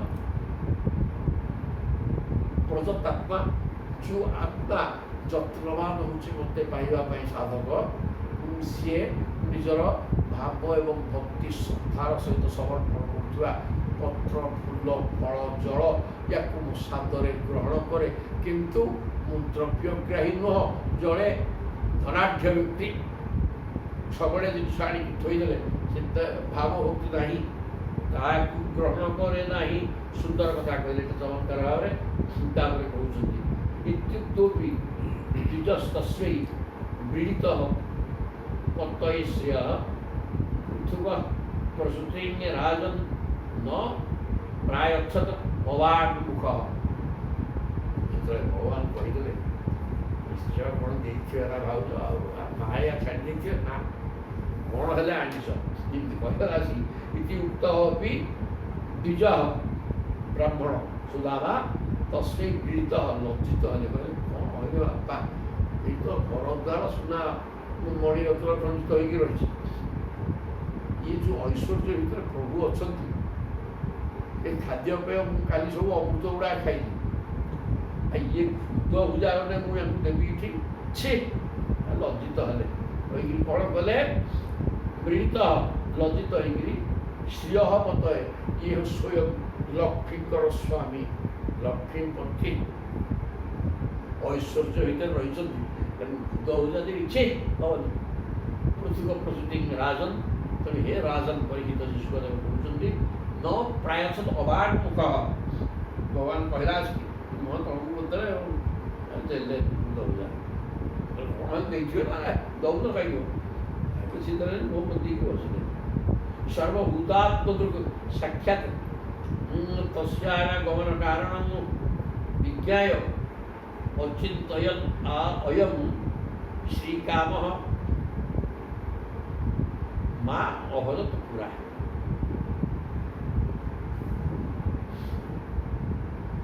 ସର୍ବଭୂତାତ୍ମକୁ ସାକ୍ଷାତ୍ ସାକ୍ଷାତ୍ ପ୍ରତ୍ୟକ୍ଷ ଭାବରେ ସବୁ ଜୀବମାନଙ୍କର ହୃଦୟର କଥାକୁ ଜାଣି ଦେଉଥିବା ଭଗବାନ ତସ୍ୟ ଆଗମନ କାରଣ ସୁଦାମାଙ୍କର ଆସିବାର କାରଣଟି ତାଙ୍କୁ ଜଣା ରହିବ।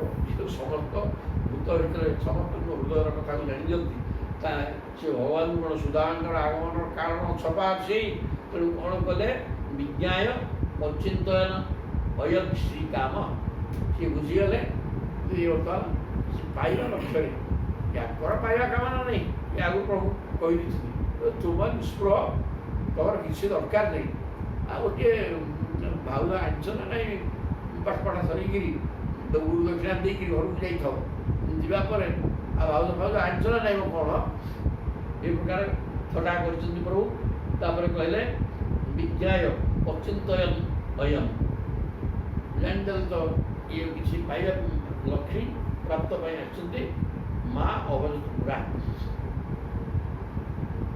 କିନ୍ତୁ ପ୍ରକୃତରେ ୟାଙ୍କର କାମନା ନାହିଁ, ଇଏ କିଛି ଚାହାନ୍ତିନି କି ମିଳିବା ଦରକାର ନାହିଁ। କିନ୍ତୁ ତା ପତ୍ନୀଙ୍କର ଦରକାର, ଘର ଚାଲିପାରୁନି ତ, ଖାଇବା ପିଇବା ଅଭାବ, ତେଣୁ ଇଏ ଆସିଛନ୍ତି ସେଥିପାଇଁ। ବର୍ତ୍ତମାନ କେବଳ ନିଜର ପତିବ୍ରତା ସ୍ତ୍ରୀକି ଖୁସି କରିବା ନିମନ୍ତେ ସେ କହିବାରୁ ସେଇଠି ଆସିଛନ୍ତି ମା ଭଜନ ପୁରା। ନହେଲେ ସିଏ କେବଳ ମୋ ଭଜନରେ ରତ ଥିଲେ, ତାଙ୍କର କିଛି ଦରକାର ନଥିଲେ, ସିଏ ଆସୁନଥିଲେ। ବାରମ୍ବାର କହିଲା ବେଳେ ଜୋର ଜବରଦସ୍ତ ଆସିଥିଲେ, କହିଲେ ହଁ ହଉ ପ୍ରଭୁଙ୍କ ଦର୍ଶନଟା ତ ମିଳିଯିବ, ଇଏ କ'ଣ ହେଉଛି ହେଉଛି ଯିବା, ଏ ପ୍ରକାର ଚିନ୍ତନରେ ଆସିଛନ୍ତି। ତେଣୁ କେଉଁ କିଛି ଦବା କୁହ, କାରଣ ୟାଙ୍କର ଦରକାର ନଥିଲା ତ ତାଙ୍କ ପତ୍ନୀଙ୍କର ଦରକାର। ଏ ସାଙ୍ଗଙ୍କ ସ୍ତ୍ରୀ ତ ତେଣୁ ପତ୍ନ୍ୟା ପତିବ୍ରତା ୟାହାତୁ ସଖା ପ୍ରିୟ ଚିକିତ୍ସୟା। ତାଙ୍କର ପତ୍ନୀ ପତିବ୍ରତା, ଏ ପତିବ୍ରତା ପତ୍ନୀଙ୍କର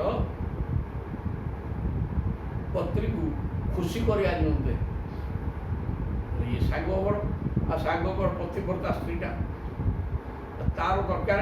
ଘର ସଂସାର ଚାଲୁନି, ନିଜେ ଦୁର୍ବଳ ହେଇକି ଥଳିଲାଣି, ଖାଇବାକୁ ନାହିଁ, କ'ଣ କଥା। ସିଏ କହିଲେ ତମ ସଖା ହେଉଛି ଭଗବାନ କୃଷ୍ଣ ଲକ୍ଷ୍ମୀପତି, ଯା। ତେଣୁ ତାଙ୍କ ଇଚ୍ଛା ପୂର୍ଣ୍ଣ ହେବା ଦରକାର। ସେଥିପାଇଁ କ'ଣ କଲେ?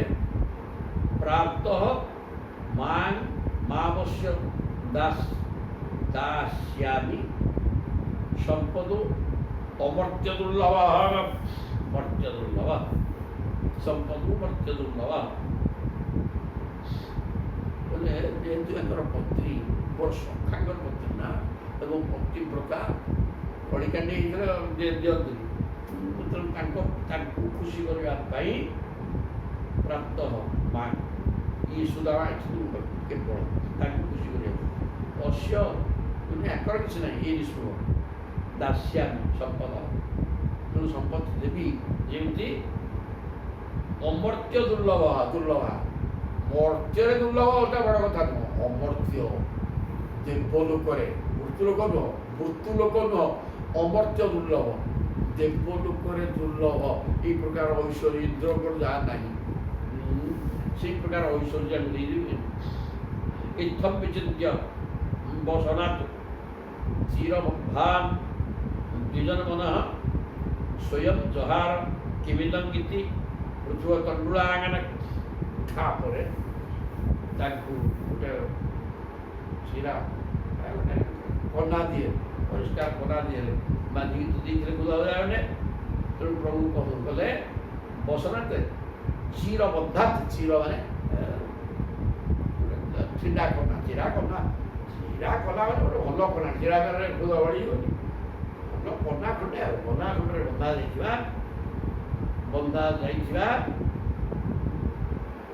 ପୁଷ୍ପ ତଣ୍ଡୁଆ ଫୁଲ ଭଜା ଖଣ୍ଡେ ବନ୍ଧା ହେଇକି ଅଛି ତାକୁ ବ୍ରାହ୍ମଣ ସୁଦାମାଙ୍କ ହାତରୁ ଜହାର କଣ କଣ ଏଇଟା ଦେଖି କଣ ଗୋଟେ ଖର୍ଚ୍ଚ ହେଇକି ଆଉ ମତେ ଦଉନ ତମେ ଧରି ତ ଆମର ଦିଶୁଛି କଣ ଇଏ ଧରିକି କିଣି ଆଣିଲେ ଖୁଦ ଭଜା ଖଣ୍ଡେ ବନ୍ଧା ହେଇକି ଗୋଟେ କନାରେ ସାଙ୍ଗ ତ ଆଉ କଣ ନନ୍ମେ ତତ୍ ଉପନୀତମେ ପରଣ ପୀଡ଼ନମ ସଖେ ତର୍ପୟନ୍ତ୍ୟଙ୍ଗମାନ୍ ବିଶ୍ୱମ୍ ଏତେ ପୃଥକ ତଣ୍ଡୁଳାଃ ପୃଥୁକ ତଣ୍ଡୁଳାଃ କି ଦହଲା ତମେ ମୋ ସାଙ୍ଗ ନା ମୋ ମନ କଥାଟା ଜାଣିଛ ମୁଁ ଖୁଦ ଭଜା ଖାଇବାକୁ ଭଲ ପାଏ ନାଇଁ କି ସେଥିପାଇଁ ଦେଇଛନ୍ତି ଆଉ ଭାବୁଛ ଠିକ ଜିନିଷ ଆଉ ପୃଥୁକ ତଣ୍ଡୁଳାଃ ବିଶ୍ୱ ଏତେ ତର୍ପୟନ୍ତି ଇଏ କମ ଦେଇନ ତ ଏ ସମଗ୍ର ବିଶ୍ୱ ତୃପ୍ତ ହେଇଗଲ କାରଣ ନିଜେ ତ ବିଶ୍ୱ ଆଉ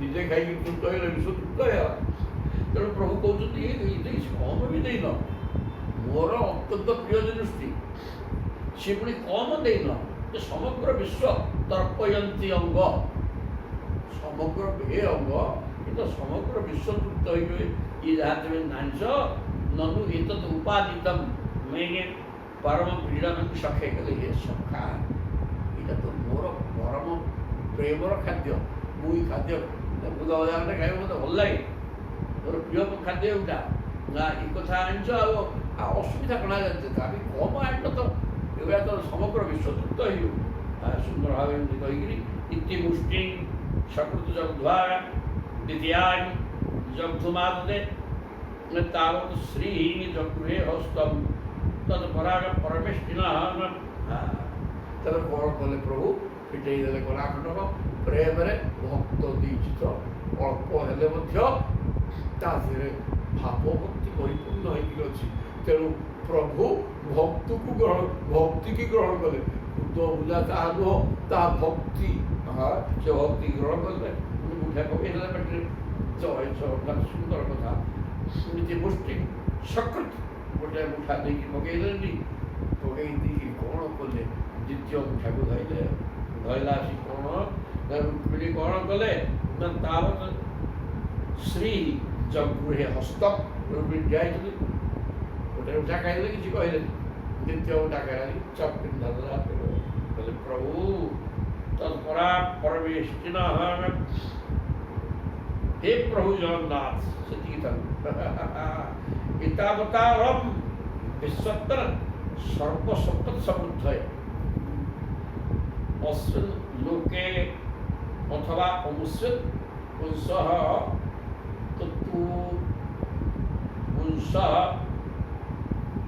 तत्तुषकारिणः तत्तुषकारिणः बहुत सुंदर कथा कहले एतावता बलम ଗୋଟେ ମୁଠା ଖାଇଦେବି କି ତ ଯଥେଷ୍ଟ ଆଉ ଗୋଟେ ଖାଇଦେବ କି ହେ ବିଶ୍ୱାତ୍ମ ଆପଣ ହେଲେ ବିଶ୍ୱାତ୍ମା ସବୁ ଭିତରେ ଆତ୍ମସ୍ୱରୂପରେ ଆପଣ ରହିଛନ୍ତି ସର୍ବସମ୍ପତ୍ତି ସମୃଦ୍ଧ ସମସ୍ତ ସମ୍ପତ୍ତି ଇନ୍ଦ୍ର ସମ୍ପତ୍ତି ମୁଠାକୁ ମୁଠାକୁ ଖାଇଦେଲନି କି ଇଥର ପରେ ତାଙ୍କୁ ଇନ୍ଦ୍ର ସମ୍ପତ୍ତି ମିଳିଯିବ ଆଉ ଖାଉଛ କ'ଣ ଆଉ ଖାଇଲେ କ'ଣ ହୁଏ ମୁଁ ତମ ସେବା ଛାଡ଼ିକି ତାଙ୍କ ସେବା କରିବି ଏଇଟା ତୁମେ ଚାହୁଁଛ ତ ଏହା କ'ଣ ତାପରେ ଏହା ମୁଁ କରିପାରିବି ତ ମୋର ସ୍ୱାମୀ ସେବା ଧର୍ମ ଆପଣଙ୍କ ସେବାରେ ରହିବି ଆପଣ ଆଉ ଗୋଟେ ଖାଇଲେ ତ ମୁଁ ଯିବି ତାଙ୍କ ସେବା କରିବି ତେଣୁ ସେ ତ ଧରିଦେଲେ ଅଶ୍ଵିନ୍ ଲୋକେ ଅଥ ଅମୁଷ୍ୟନ୍ ମନୁଷ୍ୟ ଇହଲୋକ ଏବଂ ପରଲୋକରେ ସମ୍ପଦ ଓ ସମୃଦ୍ଧି ପ୍ରଦାନ କରିବାକୁ ଇହଲୋକ ଏବଂ ପରଲୋକରେ ଏଙ୍କର ପରଲୋକରେ ବି ଐଶ୍ୱର୍ଯ୍ୟ ପ୍ରାପ୍ତି ହେବ ଆଉ ଔଷଧ ହେବନି ତେଣୁ ଇଏ ଉଭୟ ଲୋକରେ ଐଶ୍ୱର୍ଯ୍ୟ ପ୍ରାପ୍ତି ପାଇଁ ମୁଠାକ ଯଥେଷ୍ଟ ଆଉ ଖାଇପାରିବ ନାହିଁ ବନ୍ଦ କର ବ୍ରାହ୍ମଣ ତାନ୍ତୁ ରଜନୀ ଉଷିତ୍ୱା उषित्वा च्युतमन्दिरे भुक्त्वा पीत्वा सुखं वेने आत्मानं स्वर्गतं यथा ब्राह्मण पांचुरानी ब्राह्मण आम सुधावा राति किसी रहीगले अच्युत प्रभु घरे खाई पीकि सुखरे शयन कले निजको वैकुंठ लगे आत्मानं स्वर्गतम ସେଟା ଯେମିତି ମସ୍ତ ଲୋକରେ ଆଉ ନାହାନ୍ତି ଆଜି ତ ବୈକୁଣ୍ଠରେ ଅଛନ୍ତି ମସ୍ତ ଲୋକ କିନ୍ତୁ ରହିଲେ କି ଆଉ ତେଣୁ ଏହି ପ୍ରକାର ହେଲା ସ୍ୱଭୂତେ ବିଶ୍ୱଭାବେନ ସୁଖେନ ନିବନ୍ଧିତ ଜଗାମ ସ୍ୱାଳୟଂ ତାପ୍ତ ପଥି ଅନୁବ୍ରଜ୍ୟ ନନ୍ଦିତ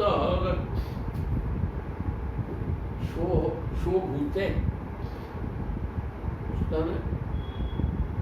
तापन नहीं जानते कटिगला तापन नहीं जानते विश्व भाव न भगवान को विदाय नहीं से घर को फेरले सो सुखे न अभिवंदित से घर को फेरले सकल जगत स्वामी तथा आत्म सुखर प्रतिमूर्ति भगवान श्रीकृष्ण बाटी देवा किसी दूर गले जगाम स्वालयम ताप्त पथि अनुव्रज्य नंदित आसी पर सांग तेणु भगवान बाटे देवा किसी बाट गले सुदाम घर पठेले सालब्धा धर्म कृष्णात् नतु जातवान स्वयं सुगुहान पीड़ित अगछन महत दर्शन निवृत्त सुदाम मन किए रहा भल आ मत स्त्री पठे किसी संपत्ति आने कहीं प्रभु तो सब जानते सी तो मत देने मुझे मागी था कहीं मागिली सी मत कि देने तो भल कथा मत संपत्ति भी पठे ना आमु तो किसी नहीं सच अलब्धा धनम कृष्णाथ पंचमी कृष्ण ठारू किसी धन न पाई सह सुदामा जातवान स्वयं ये भी निजे कौन मांगी बोले मुझे मागिली सी भी मत किसी देने न जातवान स्वयं मुझे मागिनी मागी तो मागी पारि धन मोर कौन हो मागे तेणु मुझे मागिनी सी भी देने तेणु स्वगृहात पीड़ित अगछन तेणु निज घर को यज्ञ जाऊँ लाज मारा भल आते दिन के आसती स्त्री कथार कि कौन बर्तमान मुझे मागिली किसी देने खाली हाथ में घर को जी महत दर्शन निवृत्त प्रभु को दर्शन तो मिलना यथेष्ट तापर अहो ब्रह्मण्य देवस्य दृष्टा ब्रह्मण्यता मया तत् दरिद्र तमो लक्ष्मी आश्लिष्टो बिभ्रतो रसीनि अहो ब्रह्मण देवस्य दृष्टा ब्रह्मण्यता मया ओ ब्राह्मण होचंदी जो प्रभुंकर देवता प्रभु देवता देवता देवता किंतु ब्राह्मण इटा मुझे शुणी जानी बर्तमान प्रत्यक्ष अनुभव कली कि दृष्टा ब्रह्मण्यता मया मो द्वारा बर्तमान दर्शन करागला किमितिका प्रभु ब्राह्मण भक्त हाँ मो सेवा कले पाद धोई मुंडे जल मारी कम न कले जत दरिद्रतम लक्ष्मी मु अत्यंत दरिद्रतम व्यक्ति संसार तथापि जो वक्षस्थल लक्ष्मी की प्रभु आलिंगन करते से वक्षस्थल मत आलिंगन करदे व्रत रसी तेणु धन्य हो कौन मिल मत टका पैसा क्वाहम दरिद्र पापियान को कृष्ण श्रीनिकेतन ब्रह्मबंधु स्नाहम बाहुभ्यां परिरंभित की सुंदर कथा कहले कि कहले क्वाहम दरिद्र पापियान अब मुझे पापीटा बोल दरिद्रता होता ଦରିଦ୍ର ଅବସ୍ଥା ଭୋଗିବା ମଧ୍ୟ ପାପର କାରଣରେ ବାପା। କାରଣ ଜଣେ ଖାଇ ପିଇକି ସୁସ୍ଥରେ ବଞ୍ଚିବା ବି ଦରକାର ନା ନାହିଁ। ଭଗବାନଙ୍କୁ ଡାକିବା ତ, କିନ୍ତୁ ନ ଖାଇ ନ ପିଇ କଷ୍ଟ ଡାକିବା ଏବଂ ଖାଇ ପିଇକି ସୁସ୍ଥରେ ଡାକିବା ତା ଭିତରେ ଭେଦ ଅଛି। ସଦାବେଳେ ଖାଦ୍ୟ ଚିନ୍ତା ରହିବ, ଭୋକ ଧର ବହୁତ ପେଟ ଓହୁ କହିଲେ କ୍ୱାହମ୍ ଦରିଦ୍ର, ମୁଁ ଗୋଟେ ଦରିଦ୍ର ପାପୀ, ମୁଁ କୋଉଠି ଓ କୃଷ୍ଣ ଶ୍ରୀନିକେତନ ଭଗବାନ ଲକ୍ଷ୍ମୀପତି, ଲକ୍ଷ୍ମୀଙ୍କର ସ୍ୱାମୀ ଭଗବାନ କୃଷ୍ଣ କୋଉଠି, ମୋ ଭଳିଆ ପାପୀ ଦରିଦ୍ର କୋଉଠି। ବ୍ରହ୍ମବନ୍ଧୁ ତଥାପି ମୋତେ ବ୍ରାହ୍ମଣ ହେଇଥିବା ହେତୁ ଇତି ସ୍ମାହମ୍ ବାହୁଭ୍ୟମ୍ ପରିଲମ୍ବିତ, ମୋତେ ନିଜ ଆଲିଙ୍ଗନ କରିଦେଲେ ବାହୁ ଭିତରେ। ଏ କଥା ଚିନ୍ତା କରୁଛନ୍ତି କିଏ? ସୁଦାମା। ଏଇଭଳିଆ ମାନେ କ'ଣ ଯଦି ଆଉ ଜଣେ ଲୋକ ହେଇଥାନ୍ତା ଭଗବାନଙ୍କୁ ଶୋଧିକି ଦେଇଥାନ୍ତା, କାହିଁକିନା କ'ଣ ପ୍ରଭୁ ଅନ୍ତର୍ଯାମୀ ବୋଲି କହୁଛନ୍ତି, ସବୁ ମୋତେ ସ୍ତ୍ରୀ ପଠେଇବାକୁ ମୁଁ ଆସିଲି, ଟଙ୍କା ପଇସା କିଛି ପାଇଗଲି, କିଛି ମୋତେ ଦେଲେନି। ମାଗିବା ତ ମୋର ଅଭ୍ୟାସ ନୁହେଁ, ମୁଁ ମାଗିଲି ମାନଙ୍କର ଦେଇଥାନ୍ତି ନା, ଏମିତି କହିକି ଭଗବାନଙ୍କୁ ଶୋଧି ଯାଇଥାନ୍ତି। କିନ୍ତୁ ଇଏ ଭାବ ଭକ୍ତିରେ ବୁଡ଼ି ଗଲି, ଯେଉଁ ବକ୍ଷସ୍ଥଳ ଲକ୍ଷ୍ମୀকে ଆଲିଙ୍ଗନ କରିଯିବ, ସେଇ ବକ୍ଷସ୍ଥଳରେ ମୋ ଭଳିଆ ଗୋଟେ ପାପୀ ଦରିଦ୍ର ଲୋକଙ୍କୁ ଆଲିଙ୍ଗନ କରି ପକେଇଲେ ପ୍ରଭୁ ଧନ୍ୟ ବ୍ରାହ୍ମଣ ସେବା। ନିବାସିତ ପ୍ରିୟା ଦୃଷ୍ଟେ पर्यज्ञ भ्रातरोधागा महिष्या विजित श्रांत बाणव्यन हस्तयागा कहले निवासित प्रिया दृष्टे पर्यज्ञ केवल से नुहे मत नहीं तांकर से पलंग में बसैले जो कि तांकर प्राण प्रिया रुक्मिणी शयन करते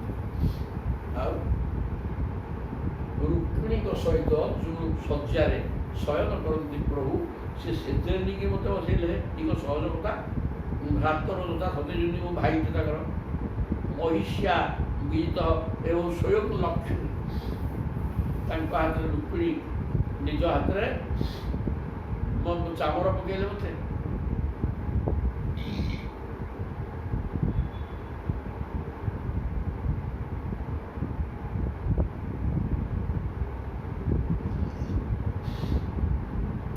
शुश्रूषया परमया पाद संवाहनादि पूजित देवदेवेन विप्रग देवेन देववत्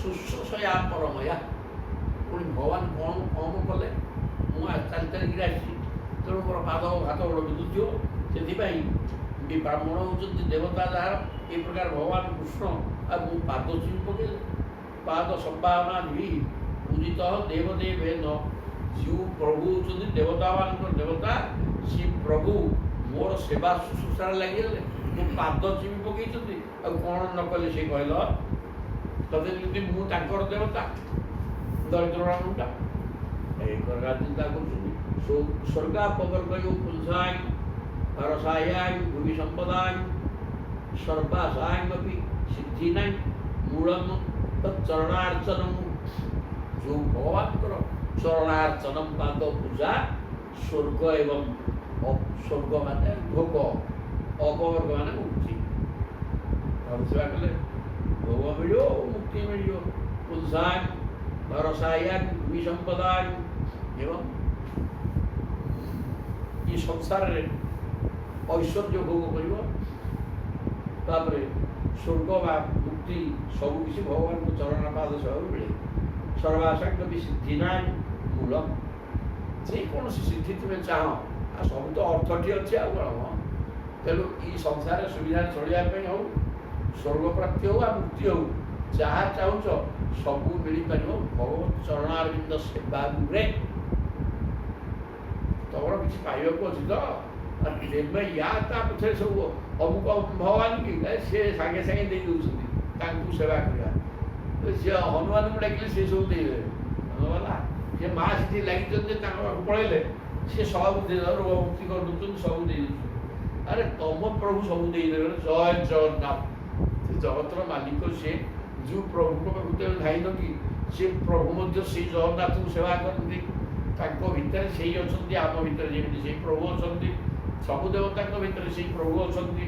ତେଣୁ ସେ ପ୍ରଭୁ ଚାହିଁଲେ ସେ ଯାହା ଦେବେ। କାରଣ ତୁମର କର୍ମ କ'ଣ କରିଛ, ଫଳ ତୁମକୁ କ'ଣ ମିଳିବ ସେ କଥା କୌଣସି ପ୍ରଭୁ ଜାଣି ନାହିଁ। କେବଳ ସେଇ ଜୟ ନଥିବା ବ୍ରହ୍ମ ପଦାର୍ଥ ସେ ହିଁ ଜାଣିଛନ୍ତି। ସିଏ ସର୍ବାତ୍ମା, ସବୁ ଭିତରେ ଆତ୍ମସ୍ୱରୂପରେ ଅଛନ୍ତି, ପରମାତ୍ମା ସ୍ୱରୂପରେ ବି ଅଛନ୍ତି। ତାଙ୍କୁ ହିଁ ଜଣା ତମର କର୍ମ କ'ଣ, ଫଳ କ'ଣ ପାଇବ।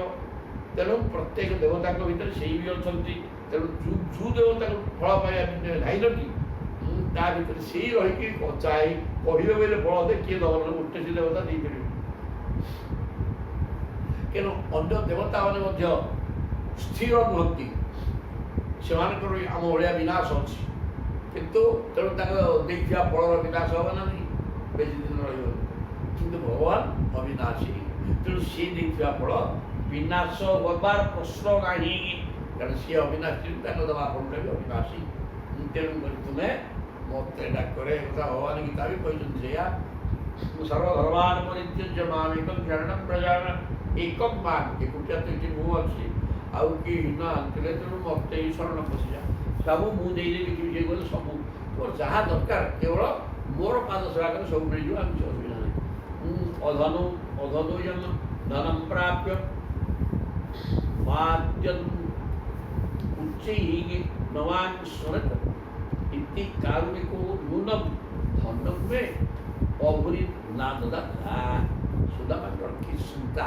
ଆଉ ଜଣେ ହେଇଥିଲେ ବୋଲେ ମୁଁ ଗଲି ପ୍ରଭୁ ଅନ୍ତର୍ଜନ ସବୁ ଜାଣନ୍ତି, ମୋତେ କିଛି ଦେଲେନି, ଛାଡ଼ିଦେଲେ। ଗଲେ ସ୍ତ୍ରୀଟା କ'ଣ କରିବ, ମୋତେ ଲାଜ ଲାଗୁଛି, ଘରକୁ କ'ଣ ଯିବି ଆଉ। କିଛି ଦେଲେନି, ମାଗିଲିନି, କାହିଁକି ଦେଲେନି ନା କ'ଣ ହେଲା କି ସାଙ୍ଗ ସିଏ। କିନ୍ତୁ ସୁଦାମା କେବେ ହେଲେ ପ୍ରଭୁଙ୍କ ପ୍ରତି ଖରାପ ଭାବିଲେ ବଢ଼ିଆ ହେଇଛି, ସେ ପ୍ରଭୁ ଦେବେ କାହିଁକି ଦେଇଥାନ୍ତେ। ଅଧନୋୟଂ ଧନଂ ପ୍ରାପ୍ୟ, ପ୍ରଭୁ ଚିନ୍ତା କଲେ ଏଇଟା ଦରିଦ୍ର ଅବସ୍ଥାରେ ଅଛି, ତେଣୁ ମୋତେ ଡାକୁଛି ଠିକ୍। ଯଦି ଧନ ଦେଇଦିଏ ମାଦ୍ୟଭୂତ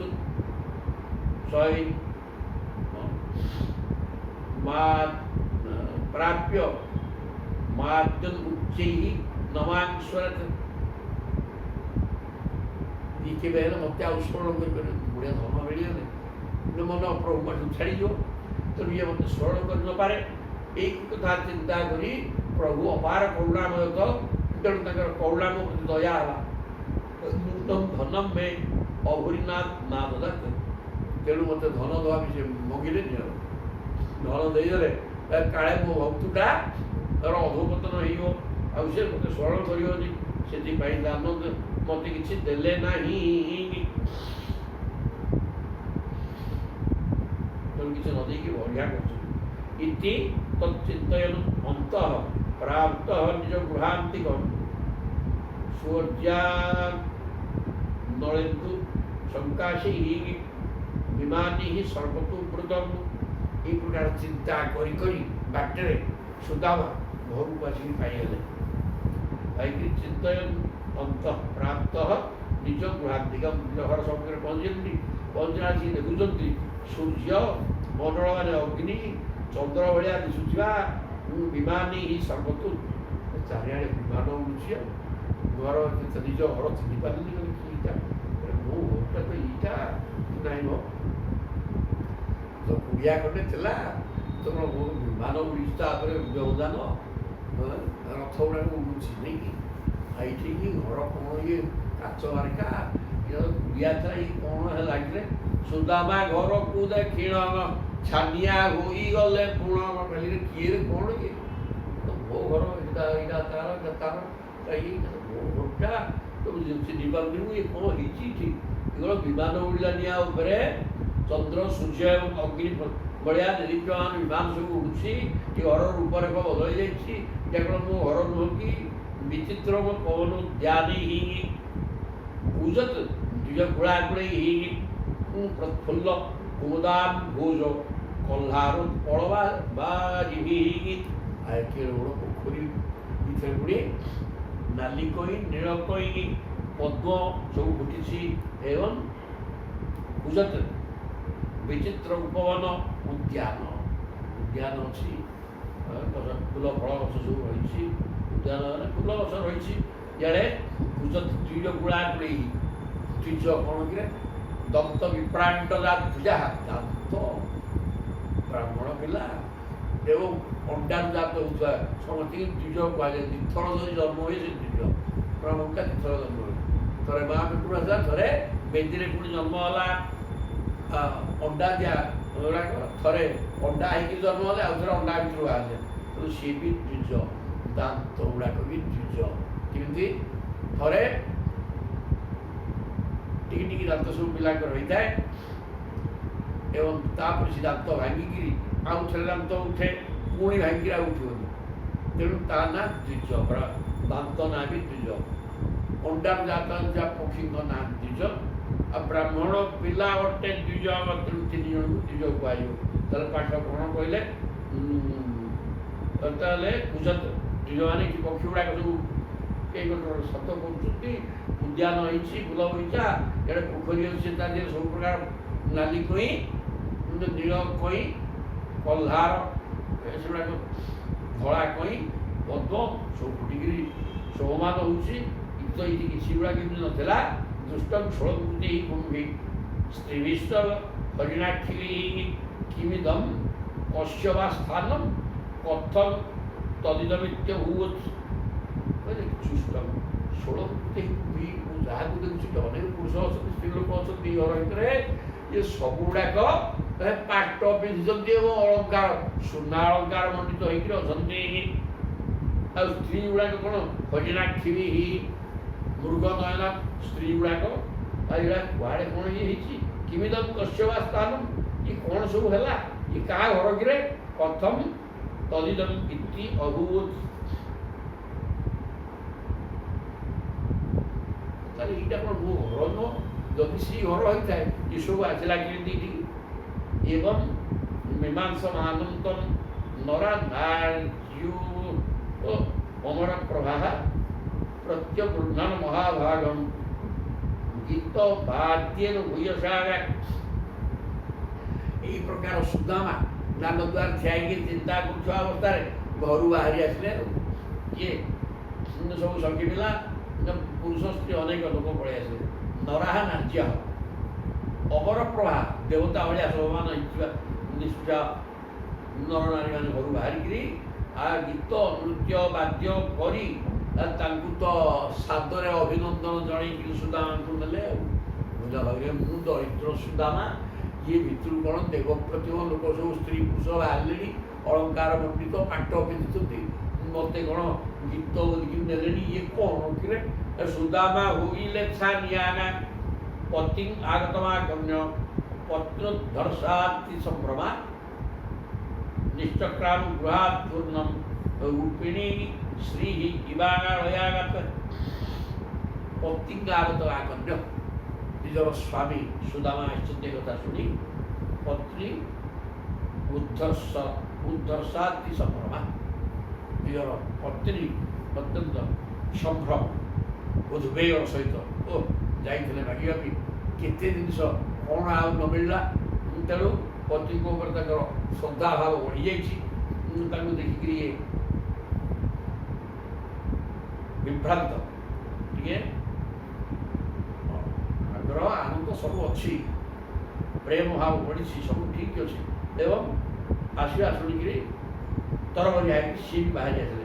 ନିଶ୍ଚକ୍ରାମ ଗୁହାତ୍ ପୂର୍ଣ୍ଣମ୍, ଘର ଭିତରୁ ଶୀଘ୍ର ବାହାରି ଆସିଲେ। କେମିତିକା?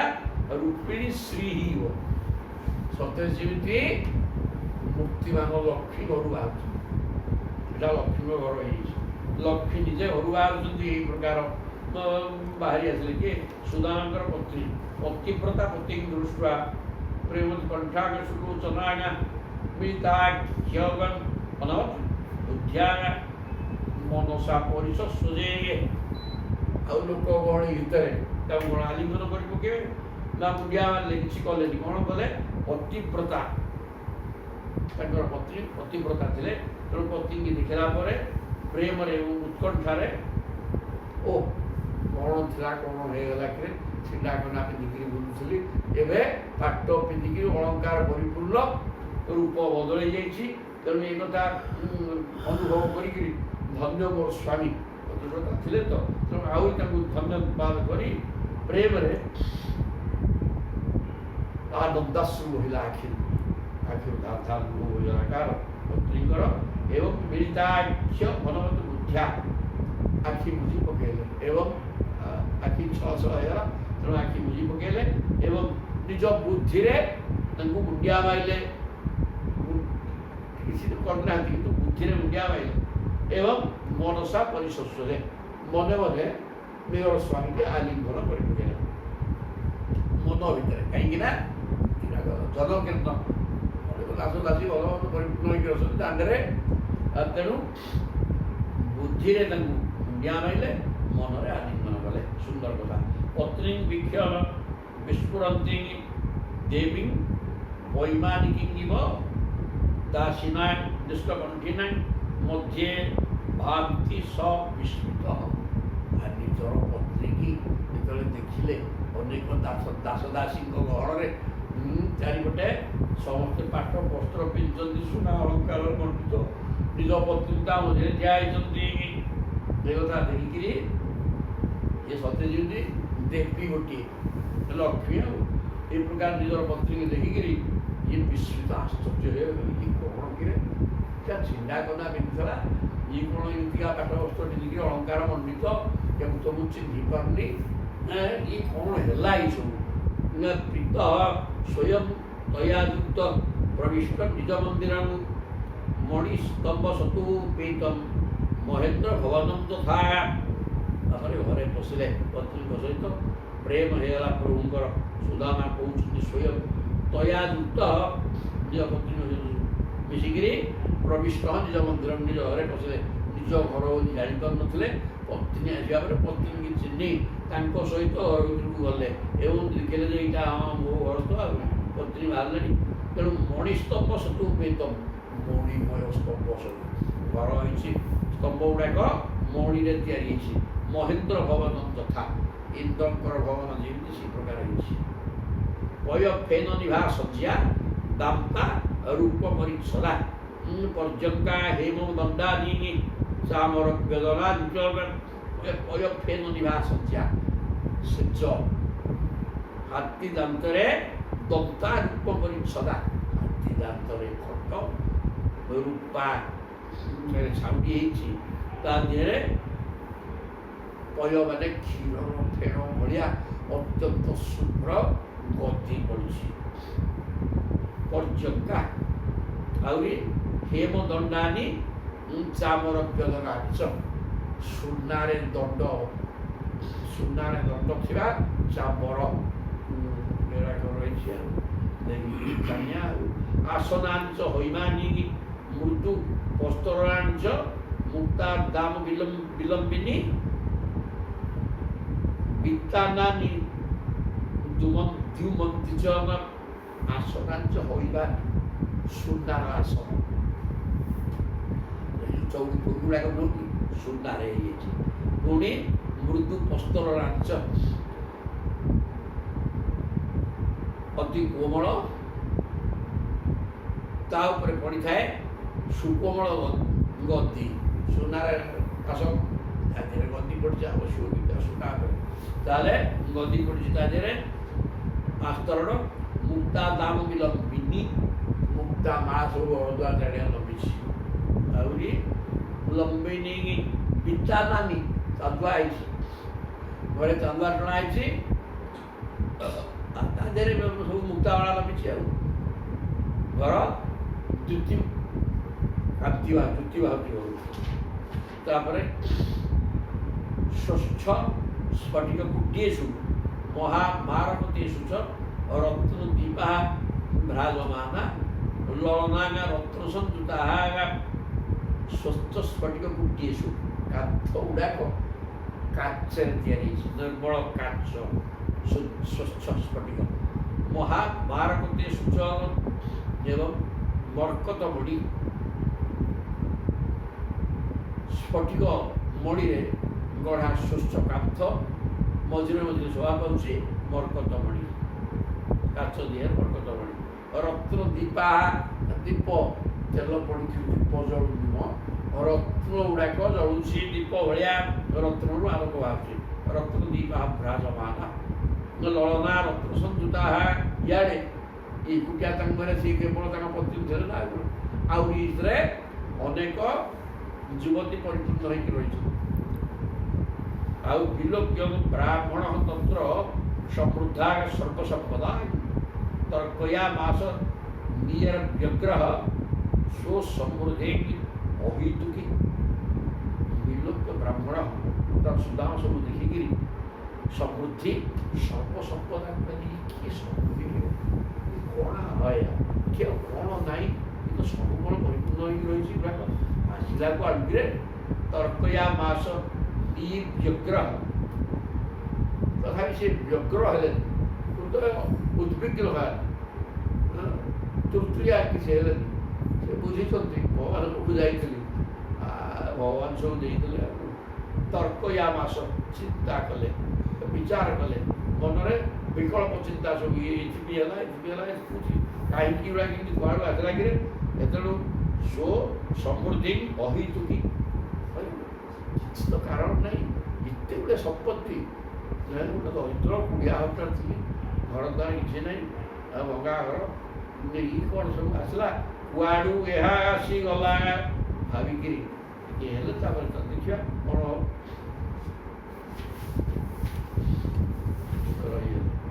କେତେ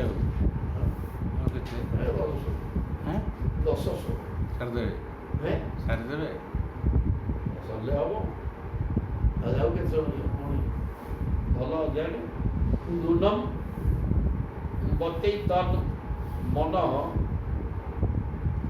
ନୂନ ବତ ଏତନ୍ ମମ ଦୁର୍ଭଗସ୍ୟ ଶଶ୍ୱତ୍ ହରିଦ୍ରସ୍ୟ ସମୃଦ୍ଧି ହେତୁ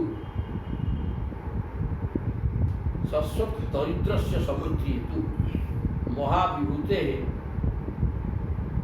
ଅବଲୁକତୁନ୍ୟଃ শৈশবপদ্যেত চতুর্থমস্য নূনম মত এতত মম দুর্ভগস্য গোটে হতভাগাটে পাপিটা মানে দরিদ্র থাকে ବହୁତ କମ୍ ବାପର ଫଳ ନା ତେଣୁ ଦରିଦ୍ରଟା ମୋର ଦୁର୍ଭାଗା ମୁଁ ହତଭାଗାଟା ମୋର ଏତେ ସମ୍ପତ୍ତି କ'ଣ ଶଶ୍ୱତ ଦରିଦ୍ରସ୍ୟ ସମୃଦ୍ଧି ହେତୁ ଦରିଦ୍ରଟା ପାପିଟା ହତଭାଗାଟା ମୋର ପୁଣି ଏତେ ସମ୍ପତ୍ତି କାହିଁକି ଗୁଡ଼ା କୁଆଡ଼େ ଆସିଲା ମହାବିଭୂତେ ଅବଲୁକତଃ ଅନ୍ୟଃ ନ ଇଏ ମହାବିଭୂତିପତି ହେଉଛନ୍ତି ମୋ ପ୍ରଭୁତ ତାଙ୍କୁ ଦର୍ଶନ କରିବାର ଫଳ ଇଏରେ ବାପା ଏତ ତ ଭିନ୍ନ ଆଉ କିଛି ପାଠ କିଛି ନାହିଁ ଭକ୍ତ ସିଏ ନା ତେଣୁ ତାଙ୍କୁ କ'ଣ ଜଣାପଡ଼ିଲାନି କହିଲେ କେବଳ ଭଗବତ ପ୍ରଭୁଙ୍କର ଦର୍ଶନର ଫଳ ଇଏ ଏଇଟା ହେଲା ପ୍ରଭୁଙ୍କ ଦର୍ଶନର ଫଳ ଅନ୍ୟ କିଛି ନୁହେଁ ନ ଏବ ଉପପଦ୍ୟେତ ଯଦୁତ୍ତମସ୍ୟ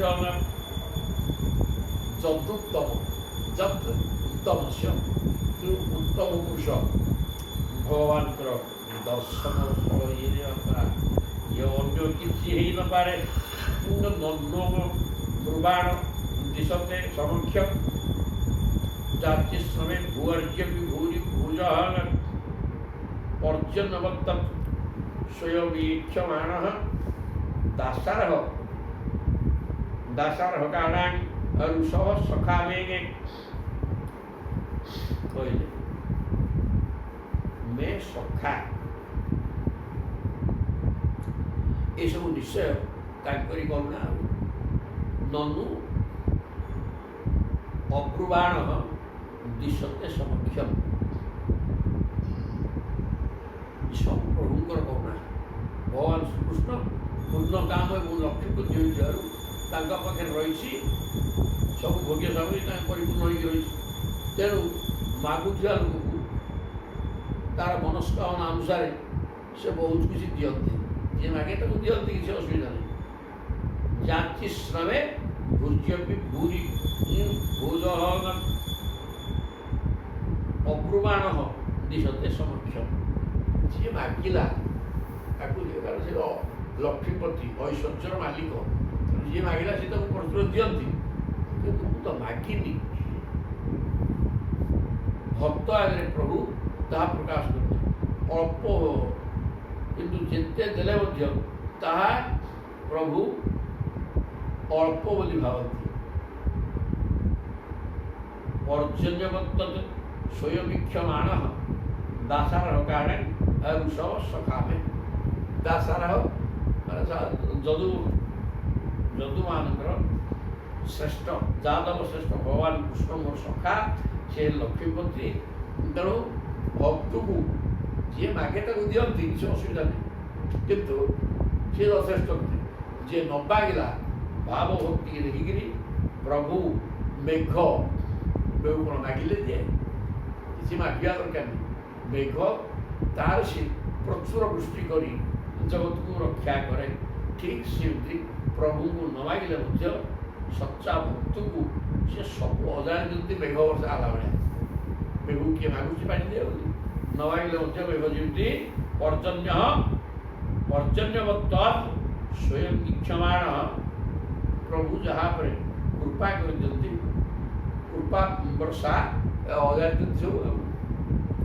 ଭକ୍ତକୁ ଯିଏ ମାଗେ ତାକୁ ଦିଅନ୍ତି, କିଛି ଅସୁବିଧା ନାହିଁ, କିନ୍ତୁ ଭକ୍ତକୁ ସେ କିଛି ନ ମାଗିଲେ ମଧ୍ୟ ମୁଁ ମାଗିଥିଲି କିନ୍ତୁ କିଛି ମାଗିନି।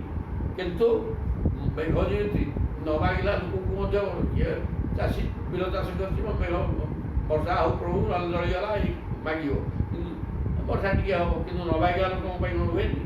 ମାଗିବା ଲୋକଙ୍କୁ ଦିଅନ୍ତୁ, ନ ମାଗିବା ଲୋକଙ୍କୁ ତା ସାଙ୍ଗେ ବି ସମସ୍ତେ ନ ମାଗୁଥିଲେ ବି ଯିଏ ମାଗୁଛି ତା ପାଇଁ ବର୍ଷା ହୁଏ, ନ ମାଗିଲା ଲୋକ ପାଇଁ ମଧ୍ୟ ବର୍ଷା ହୁଏ।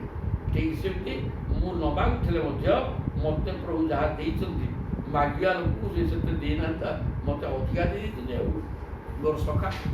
ତାପରେ କହିଲେ କିଞ୍ଚିତ୍ କରୋତ୍ୟୁର୍ବପି ଯତ୍ ସ୍ୱଦତ୍ତଂ ସୁହୃଦୃତଂ ଫଲ୍ଗୋପି ଭୂରିକାରିଣୀ ମୟୁପନିକା ପୃଥୁକୈକମୁଷ୍ଟିଂ ପ୍ରତ୍ୟଗ୍ରହେ ପ୍ରୀତିଯୁକ୍ତ ମହାତ୍ମା। ଆରେ କ'ଣ ହେଲା କି ବାପା? ଆଉ ଗୋଟେ କଥା ମୁଁ ଲକ୍ଷ୍ୟ କରିଛି, କ'ଣ ନା କିଞ୍ଚିତ୍ କରୋତି ଉର୍ବପି ଯତ୍ ସ୍ୱଦତ୍ତଂ। ମୋର ପ୍ରିୟ ସଖା ଶ୍ରୀକୃଷ୍ଣ ଦିଅନ୍ତି ବହୁତ, କିନ୍ତୁ ସେହି ବହୁତକୁ ସେ ଅତି କମ୍ ବୋଲି ଭାବନ୍ତି।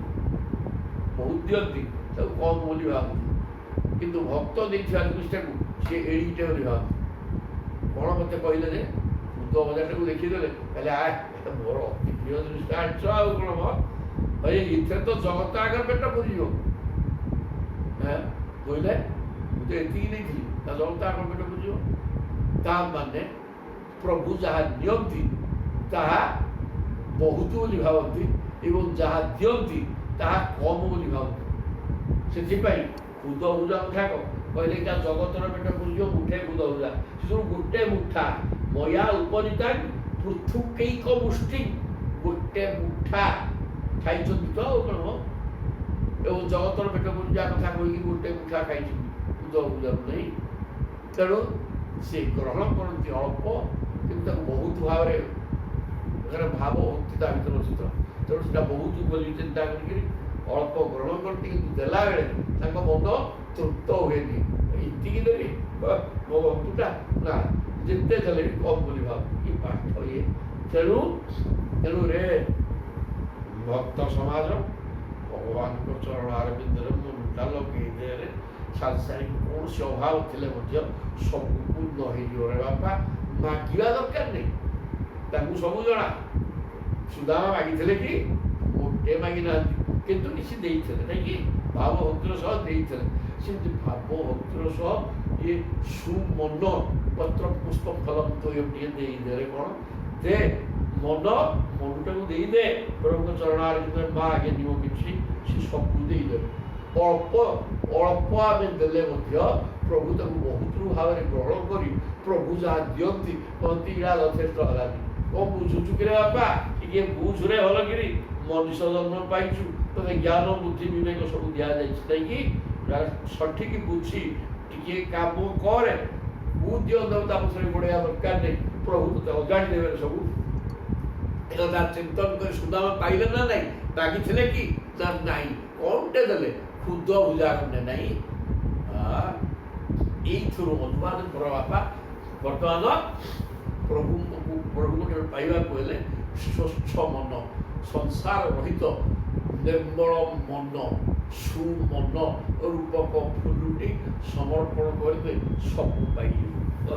କି ପାଠ କହିଲେ ये भागवत तस्यैव मे सौहृद सख्य मैत्री दास्यम पुनर्जन्मनि जन्मनि स्यात् महानुभावेन गुणालयेन विसर्जत तत् पुरुष प्रसंग सुधा पुणी कहते भक्तराज ये तस्यैव मे सौहृद सख्य मैत्री दास्यम पाखे मोर सुहृद भाव अच्छी सख्य भाव अच्छी सख्य भावटा कोटी नवधा भक्ति गोटे सखा आसो अर्जुन होती सख्य भाव सुहृद भाव एवं मैत्री मित्रता पाठ पढ़ा सखा जोड़ुलु जंगल पूरे काठ भी तेणु सब प्रकार रही दास्य भी दास प्रभु ना तेणु दास्य सेवा करने मोर लक्ष्य सेवा कर चलती जीवन आग पुनर्जन्मनि जन्मनि जो दास्य भावटा जन्म जन्मांतर मोर प्रभु चरणार भर दास्य भाव रही जाऊ प्रभु आउ मोर किसी दरकार नहीं ये जो सखा भाव मैत्री भाव सुहृद भाव दास्य भाव रही जन्म जन्मांतर में रहू खाली यह जन्म नुहे कथा मागुंट महानुभावेन गुणालयन प्रभु होती महानुभाव महानुभाव एवं गुणालय सद्गुणर आधार समस्त सद्गुण परिपूर्ण हो महान महान प्रभु विसर्जत तत्पुरुष प्रसंग एवं से प्रभु का प्रसंग आलोचना करी मु चाहे मोर से अनुराग किपरि सदा सर्वदा बढ़ी चालू सदा सर्वदा प्रेम से प्रभु को कथा कही प्रेम बुड़ीकि चले बापा यही दास्य भाव चाकर पिला प्रभुकर प्रभुकर उठाए चाकर ये मनोभाव मोर रहू एवं सदा सर्वदा प्रभु प्रति विसर्जत तत्पुरुष प्रसंग तत्पुरुष प्रसंग तत् हरि ओम तत् सत सब ब्रह्मवाचक शब्द तत्व मान से प्रभु ब्रह्म पदार्थ तेणु तत्पुरुष प्रसंग से ब्रह्म पदार्थ सहित प्रसंग मोर मन मोचिकी रहू एवं मु दास भाव सेवा कर चले मोर कि दरकार नहीं मोर कौन संपत्ति मिल बापा किए बहुत बहुत ये भोग भितर मोर मन न रहू मत से प्रभु चरणार भर केवल मो मनटा मजी जाऊ प्रभु भक्ताय चित्राय भगवान संपद राज्यम विभूता विभूतिनी समर्थय त्यज अदीर्घ बोधाय विचक्षण स्वयं पश्यन विवादम धनिना मदोद्भवम कहले संपत्ति आगे जे कि दोष रही भक्ताय चित्रा भगवान ही संपद ये जो संपत्ति न कि टका पैसा घर द्वार जमी बाड़ी इत्यादि इत्यादि युवा तो मोर बोली कही बांधी पकुची सब शिकुड़ी इतने बांधी मनुष्य केवल जन्ममरण चक्र पड़ी दुख भोग किंतु ये संपत्ति जो दरकार नहीं भक्ताय चित्राय भगवान ही संपद जी प्रकृत सच्चा भक्त तापाई भगवान ही संपद अन्य संपद लाभ नहीं ताहा विनाश पाई से तो नष्ट होना किंतु प्रभु हेले अविनाशी एवं प्रभु स्वरूप संपद मत मिल जाऊ प्रभु ये ठका पैसा घर द्वार ये मोतीमाणिक सब मोर एटा कौन राज्य विभूति विभूति न समर्थय त्यज जो टका पैसा धन ऐश्वर्य मदरे बड़ बड़ धनी मान पतन हो ये तो समर्थय त्यज जोड़ाक विनाश पाई कारण ये टका लोक गोड़े लोभ भर पड़ जाए सर्वनाश हो जाए प्रभु तो सच्चा भक्त जे तार प्रकृत संपद होती भगवान तार किसी दरकार संपत्ति कौन कर काम लगे लगे अदीर्घ बोधाय विचक्षण स्वयं ତେଣୁ ଏଗୁଡ଼ାକର ଆବଶ୍ୟକତା କିଛି ନାହିଁ। ସେ ଦେଖୁଛନ୍ତି ଯେ ଧନ ଓ ଐଶ୍ୱର୍ଯ୍ୟର ମଦରେ ବଡ଼ ବଡ଼ ଐଶ୍ୱର୍ଯ୍ୟର ମଦମତ୍ତ ହେଇକିରି ଐଶ୍ୱର୍ଯ୍ୟ ମଦ ଅଧୋପତନ ହୁଏ ମଣିଷର, ତେଣୁ କୌଣସି ଭୁଲ ନାହିଁ। ତେଣୁ ତାଙ୍କର ଅଦୂରଦର୍ଶୀ ଭକ୍ତ ଧନ ସମ୍ପଦ ମାଗିଲେ ବି ସେ ତାକୁ ଦିଅନ୍ତିନି। ଅଦୀର୍ଘ ବୋଧାୟ, ଅଦୂରଦର୍ଶୀ ଯେଉଁ ଭକ୍ତ, ତାର ଭକ୍ତିଭାବ ଅଛି କିନ୍ତୁ ଦୂରଦୃଷ୍ଟି ନାହିଁ। କ'ଣ ବିଷୟ ମାଗିଦେବ, ସଂସାର କଥା ମାଗିଦେବ, ବିଚକ୍ଷଣ ସ୍ୱୟଂ।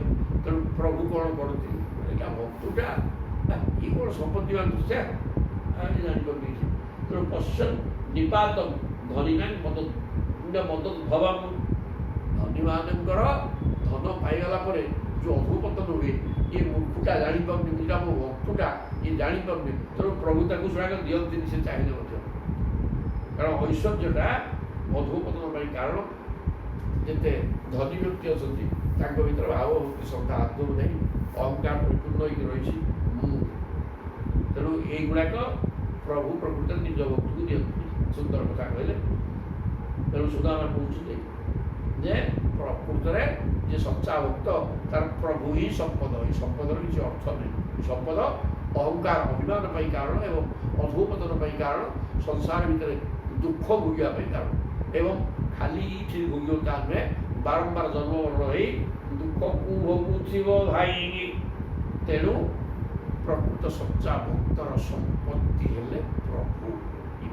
ତେଣୁ ପ୍ରଭୁ ମଧ୍ୟ ଠିକ୍ ସେୟା କରନ୍ତି ଯେ ପ୍ରକୃତର ଭକ୍ତ ସିଏ ତାକୁ ସେ ଐଶ୍ୱର୍ଯ୍ୟ ମାଗିଲେ ମଧ୍ୟ ସେ ରଜା ତାକୁ ଦିଅନ୍ତିନି। କହିଲେ ତାକୁ ବୁଝିପାରୁନି, ତୋର ଦୂରଦୃଷ୍ଟି ନାହିଁ, ତୋର ଅଧୋପତନ ହେଇଯିବ, ତେଣୁ ଦିଅନ୍ତିନି। ସୁଦାଙ୍କୁ ଦେଇଦେଲେ। ସୁଦାଙ୍କୁ ପରୀକ୍ଷା କରୁଛନ୍ତି, ସେ ବୁଝି ଯାଇଛନ୍ତି ଯେ ଇଏ ତ ମାଗିଥାନ୍ତେ ମୋତେ ଆସିକି, ଇଏ ଜନ୍ମରୁ ପ୍ରଭୁ ପ୍ରଶ୍ନ କରିଦେଇଛନ୍ତି ନା, ତୁମର ସଂସାର ନାହିଁ, କ'ଣ ଖାଇବି ପିଇବି ପିନ୍ଧିବି କିଛି ତ ନାହିଁ, ମୁଁ ସବୁ ବୁଝିଛି, ସବୁ ଚିହ୍ନିଛି ମୁଁ। ଆଉ କହିଛନ୍ତି ସୁନ୍ଦର ଭାବରେ ତାଙ୍କୁ ପ୍ରଶଂସା କରୁଛନ୍ତି ପ୍ରଭୁ, ତୁମର ସଂସାର ପ୍ରକାର କିଛି ନାହିଁ, କେବଳ ମୋ ଚିନ୍ତାରେ ତେଣୁ ଅଛ ନାଇଁ। ଆଉ ଠିକ୍ ଅଛି, ଜାଣିଛନ୍ତି ତ ତାକୁ ଦେଇଦେଲେ, କିନ୍ତୁ ସମସ୍ତେ ଦେବେନି। ଇଥମ୍ ବ୍ୟବସ୍ତୁ ବୁଦ୍ଧ୍ୟା ଭକ୍ତ ଅତୀବ ଜନାର୍ଦ୍ଦନେ विषयान् जायया त्यक्षन भुजे नातिलंपट इत्थम व्यवस्थित बुद्धिया।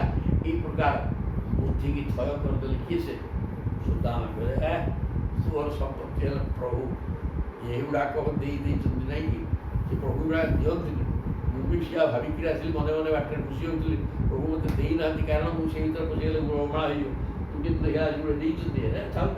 मोर कौन भक्त अति जनार्दन। तेणु भाव भक्ति प्रभु पाखे आहरी बढ़ीगला। ये टी कौन भक्ति करुँगी एत मिलगला कि प्रभु एगुड़ा मोर दरकार नहीं, आउ टे अधिका भक्ति करी तुमको कमी पाइबी से व्यवस्था करी टका पैसा पाइबी मोर कौन हो कि दरकार ना प्रभु।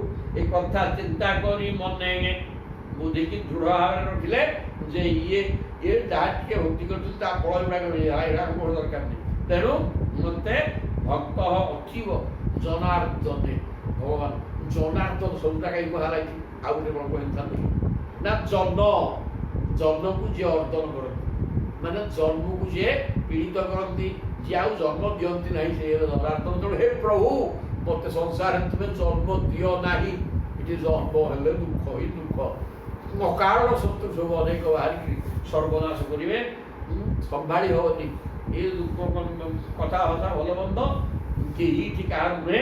तेणु ये सब गोटे दरकार नहीं। हे जनार्दन जन्म को जे पीड़ित करती जन्म को बाधा दिखती मोर से गोटाक दरकार ये संपत्ति मोर दरकार नहीं कि पाठ कहला।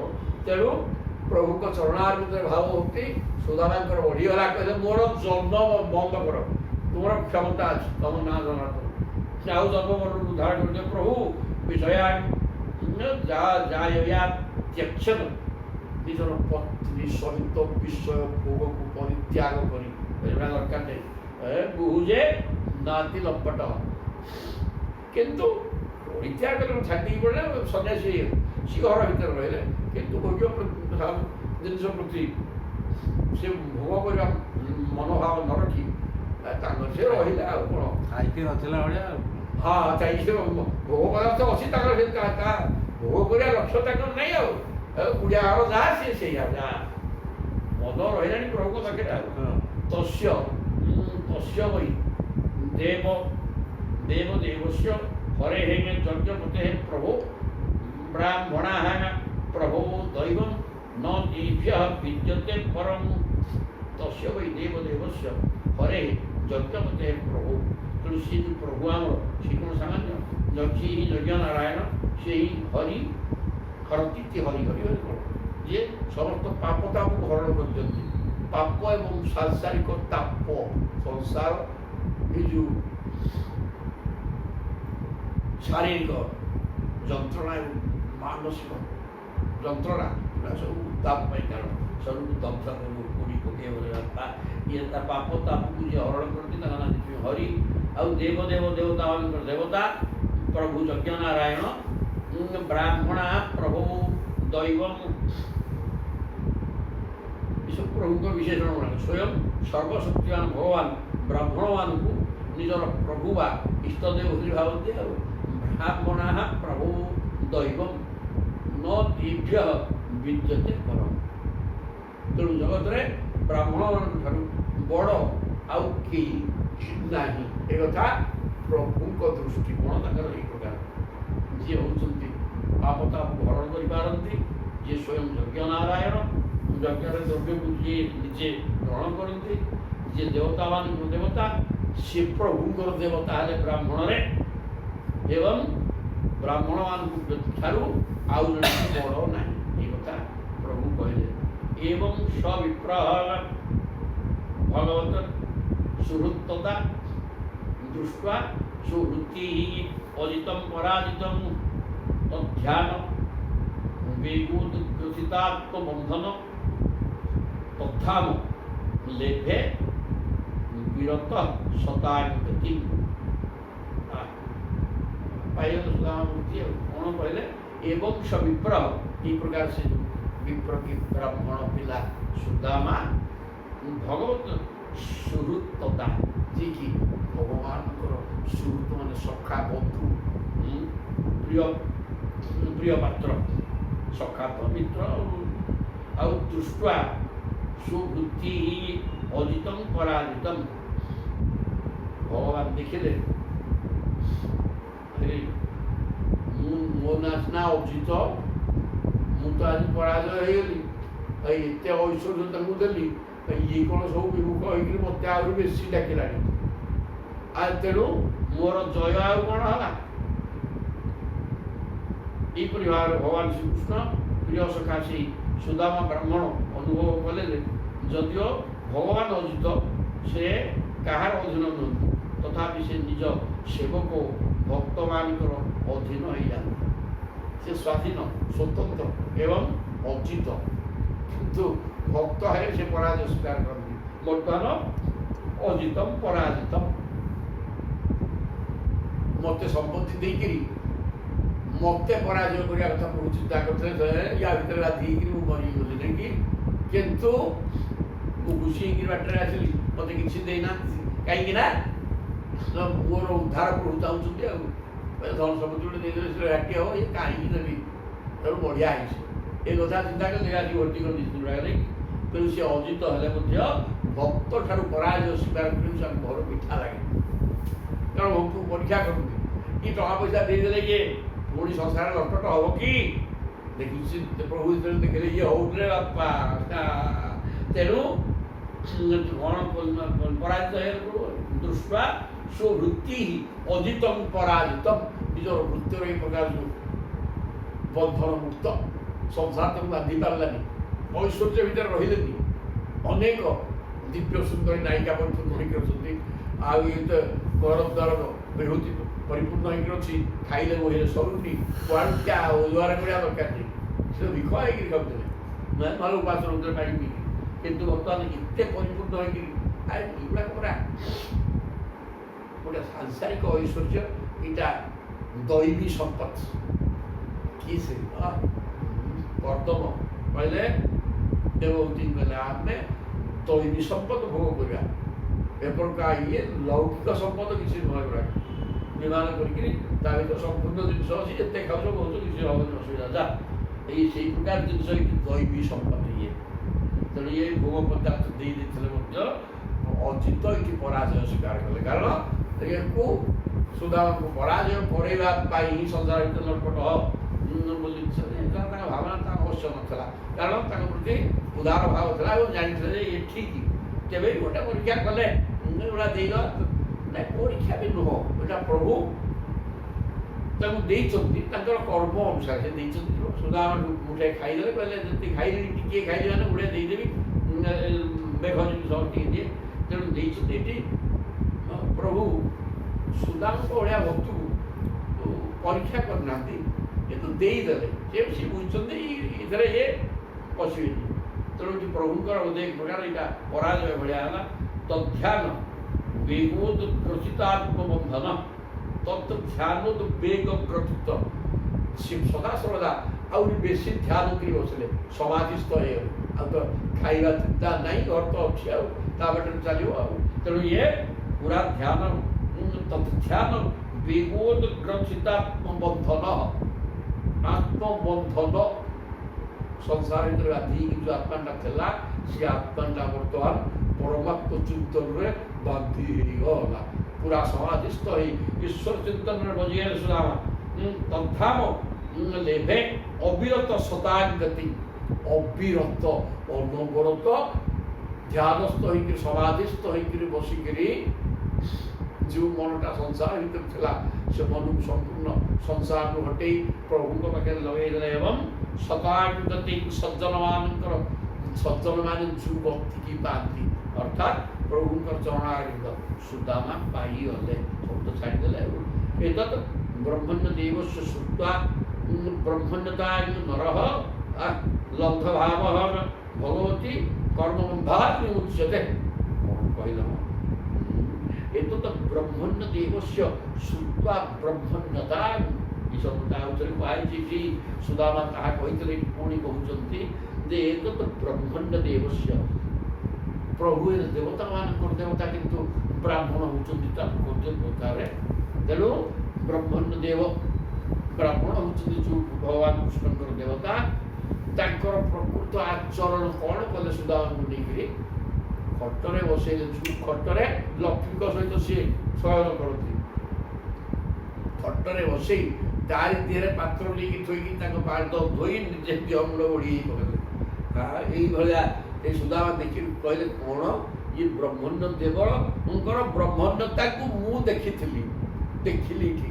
ସମସ୍ତେ ଶୁଣିଥିଲି ଯେ ବ୍ରାହ୍ମଣ ସେ ଶ୍ରଦ୍ଧା ଭକ୍ତି କରନ୍ତି, ବର୍ତ୍ତମାନ ମୁଁ ବି ଦେଖିଲି ବ୍ରହ୍ମଣ୍ୟ ଦେବସ୍ୟ। ତେଣୁ ଏଇ ଯେଉଁ ବ୍ରାହ୍ମଣ ହେଉଛନ୍ତି ପ୍ରକୃତ ଦେବତା, ଏଇଟା ଏଇଠି ଏଇଟା ଗୋଟେ ପ୍ରମାଣ ହେଲା ଏଠି ସୁଦାମ ପାଖରେ। ସୁଦାମ ବ୍ରାହ୍ମଣ ଏବଂ ଭକ୍ତ, ତାଙ୍କୁ ନେଇକି ପ୍ରକାର ତାଙ୍କୁ ସତ୍କାର କଲେ। ତେଣୁ ଏଇଟା ପ୍ରକୃତ ବ୍ରାହ୍ମଣ ସେବା କେମିତି ପ୍ରଭୁ କରନ୍ତି, ତା ସୁନ୍ଦର ଭାବରେ ସୂଚିତ ହେଲା ଏଠି। ତେଣୁ ଏଇ କଥାଟାକୁ ବ୍ରହ୍ମଣ୍ୟତା ନରଃ,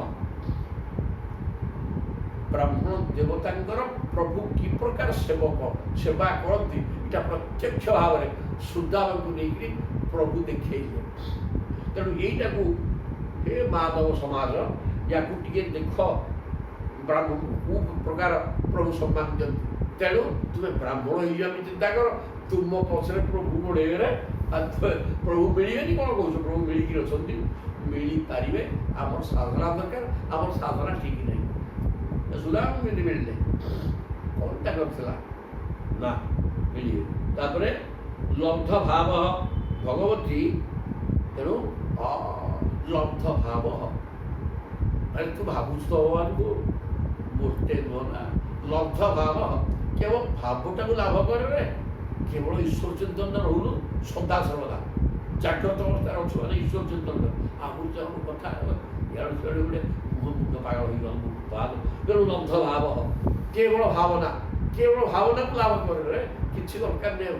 ଈଶ୍ୱର ଚିନ୍ତନ ସଦାବେଳେ ଏଇ ଭାବ ପଢ଼ିକି ଗଲୁ ବାଟା ବସିଆ ଚିନ୍ତା କରେ, କ'ଣ କହିଦେବ ଭକ୍ତର କେମିତି ପ୍ରଭୁ ଅଧୀନ, କେତେ କଥା ହେଲା ଇଏ କେମିତି ବ୍ରାହ୍ମଣ ସେବା କରୁଛନ୍ତି ମୁଁ କେମିତି ବ୍ରାହ୍ମଣ ହେଇଯିବି ମୁଁ କେମିତି ଭଗବାନଙ୍କୁ ପାଇବି ଏମିତି ଚିନ୍ତା କରିବୁ ନା ଭାଗବତ ପଢ଼ିକି ସରିଗଲା ପରେ ସରିଗଲା କଥା ନା ଏମନ ତ ଚିନ୍ତନ କରେ ଆଉ ସଂସାର ଚିନ୍ତା ଛାଡ଼ ବୋଇଲେ ଭଗବାନ ମିଳିଯିବେ ଲବ୍ଧ ଭାବ ଭଗବତୀ ଭଗବାନଙ୍କ ଚରଣାରବିନ୍ଦରେ ଭାବ ଭାବ ତ ଭାବ ଭାବ ଭାବନା କରେ ଅନବର୍ତ ଭାବିଯା କେବଳ ଚରଣାରବିନ୍ଦୁକୁ ଭାବନା କରେ ମନ ଭିତରେ ସେ ଚରଣାରବିନ୍ଦୁ ଚିନ୍ତନରେ ଲାଗିଯା ଆଉ କିଛି ନାହିଁ ଅନନ୍ୟ ଚିନ୍ତୟନ୍ତୁ ମାନ୍ ଯିଏ ଜନା ପର୍ଯ୍ୟୁପାସ୍ତେ ତେଷାଂ ନିତ୍ୟାଭିଯୁକ୍ତାନାଂ ଯୋଗକ୍ଷେମ ଭାବେ କ'ଣ କହିଲେ ମ ଏ ଯୋଗକ୍ଷେମ କଥାଟା ବା କ'ଣ କଥା କହିଲେ କି ଅନନ୍ୟ ଚିନ୍ତନ ଅନ୍ୟ କିଛି ଚିନ୍ତା ନ କରିକି ଯେଉଁ ବ୍ୟକ୍ତି କେବଳ ମୋତେ ହିଁ ଚିହ୍ନିଛି ମୋତେ ଚିନ୍ତା କରେ ଚିନ୍ତୟନ୍ତୁ ଯିଏ ଜନା ପର୍ଯ୍ୟୁପାସ୍ତେ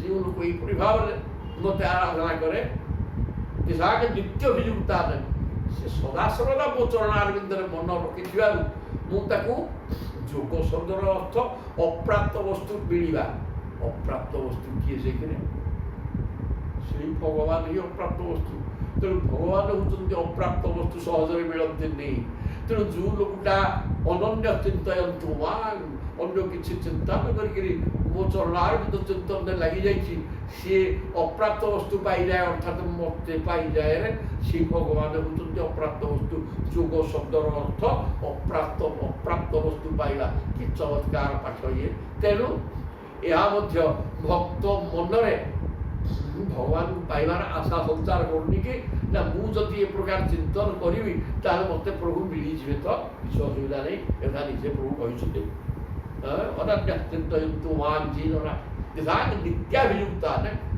ସେ ସଦାସର୍ବଦା ଚିନ୍ତନ କଲେ ହବ ନା ଚିନ୍ତନ କଲେ ନିଶ୍ଚିତ ଭାବରେ ସେ କହୁଛନ୍ତି ଯୋଗକ୍ଷେମ ଅପ୍ରାପ୍ତ ବସ୍ତୁ ପ୍ରାପ୍ତ ମାନେ ମୋତେ ଅମୁହେଲେ ଅପ୍ରାପ୍ତ ବସ୍ତୁ ଏଇ ସଂସାର ଜିନିଷ ଅପ୍ରାପ୍ତ ବସ୍ତୁ ସେଗୁଡ଼ାକ କିଛି ନୁହଁ ସେଗୁଡ଼ା ତ ବସ୍ତୁ ନାହିଁ ଆଉ ଅପ୍ରାପ୍ତ ତେଣୁ ଅପ୍ରାପ୍ତ ବସ୍ତୁ ମୁଁ ମୋତେ ତୁ ପାଇଯିବୁ ଏମିତି ଚିନ୍ତନ କଲେ ମୁଁ ତ ପଳେଇବି ତୋ ପାଖକୁ ପ୍ରଭୁ ପରା ନିଜକୁ ସମର୍ପଣ କରିଦିଅନ୍ତୁ ଭକ୍ତ ପାଖରେ ସେ ଦେବେ ସବୁ ତ ଦେବେ ନିଜକୁ ବି ଦେଇଦେବେ ସେ ସବୁ ଜୟ ଜଗନ୍ନାଥ ହେଲେ ପ୍ରଭୁ ତେଣୁ ଅପ୍ରାପ୍ତ ବସ୍ତୁ ପ୍ରାପ୍ତି କ୍ଷେମ ଶବ୍ଦର ଅର୍ଥ ପ୍ରାପ୍ତ ବସ୍ତୁର ସୁରକ୍ଷା ଏବଂ ମୋତେ ପାଇଗଲା ପରେ ମଧ୍ୟ ପୁଣି ଯଦି ମୋର ସଂସାର ପଶିଯିବ ନାହିଁ ସେ କଥା ଆଉ ହେବନି ପ୍ରାପ୍ତ ବସ୍ତୁ କିନ୍ତୁ ସୁରକ୍ଷା ହେବ ସେ କଥା ପ୍ରଭୁଙ୍କ ଦାୟିତ୍ୱରେ ରହିବ ସିଏ ହିଁ ସେ ଦାୟିତ୍ୱ ନେଇଯିବରେ ପୁଅ ଟିକେ ଡାକେ ବିବ୍ୟସ୍ତ ହନି ପ୍ରଭୁ ମିଳିବାକୁ ବାଧ୍ୟ এই কথা ଏ ମୂଢ଼ ଜନସମାଜକୁ ଭଗବାନଙ୍କର ନିର୍ଦ୍ଦେଶ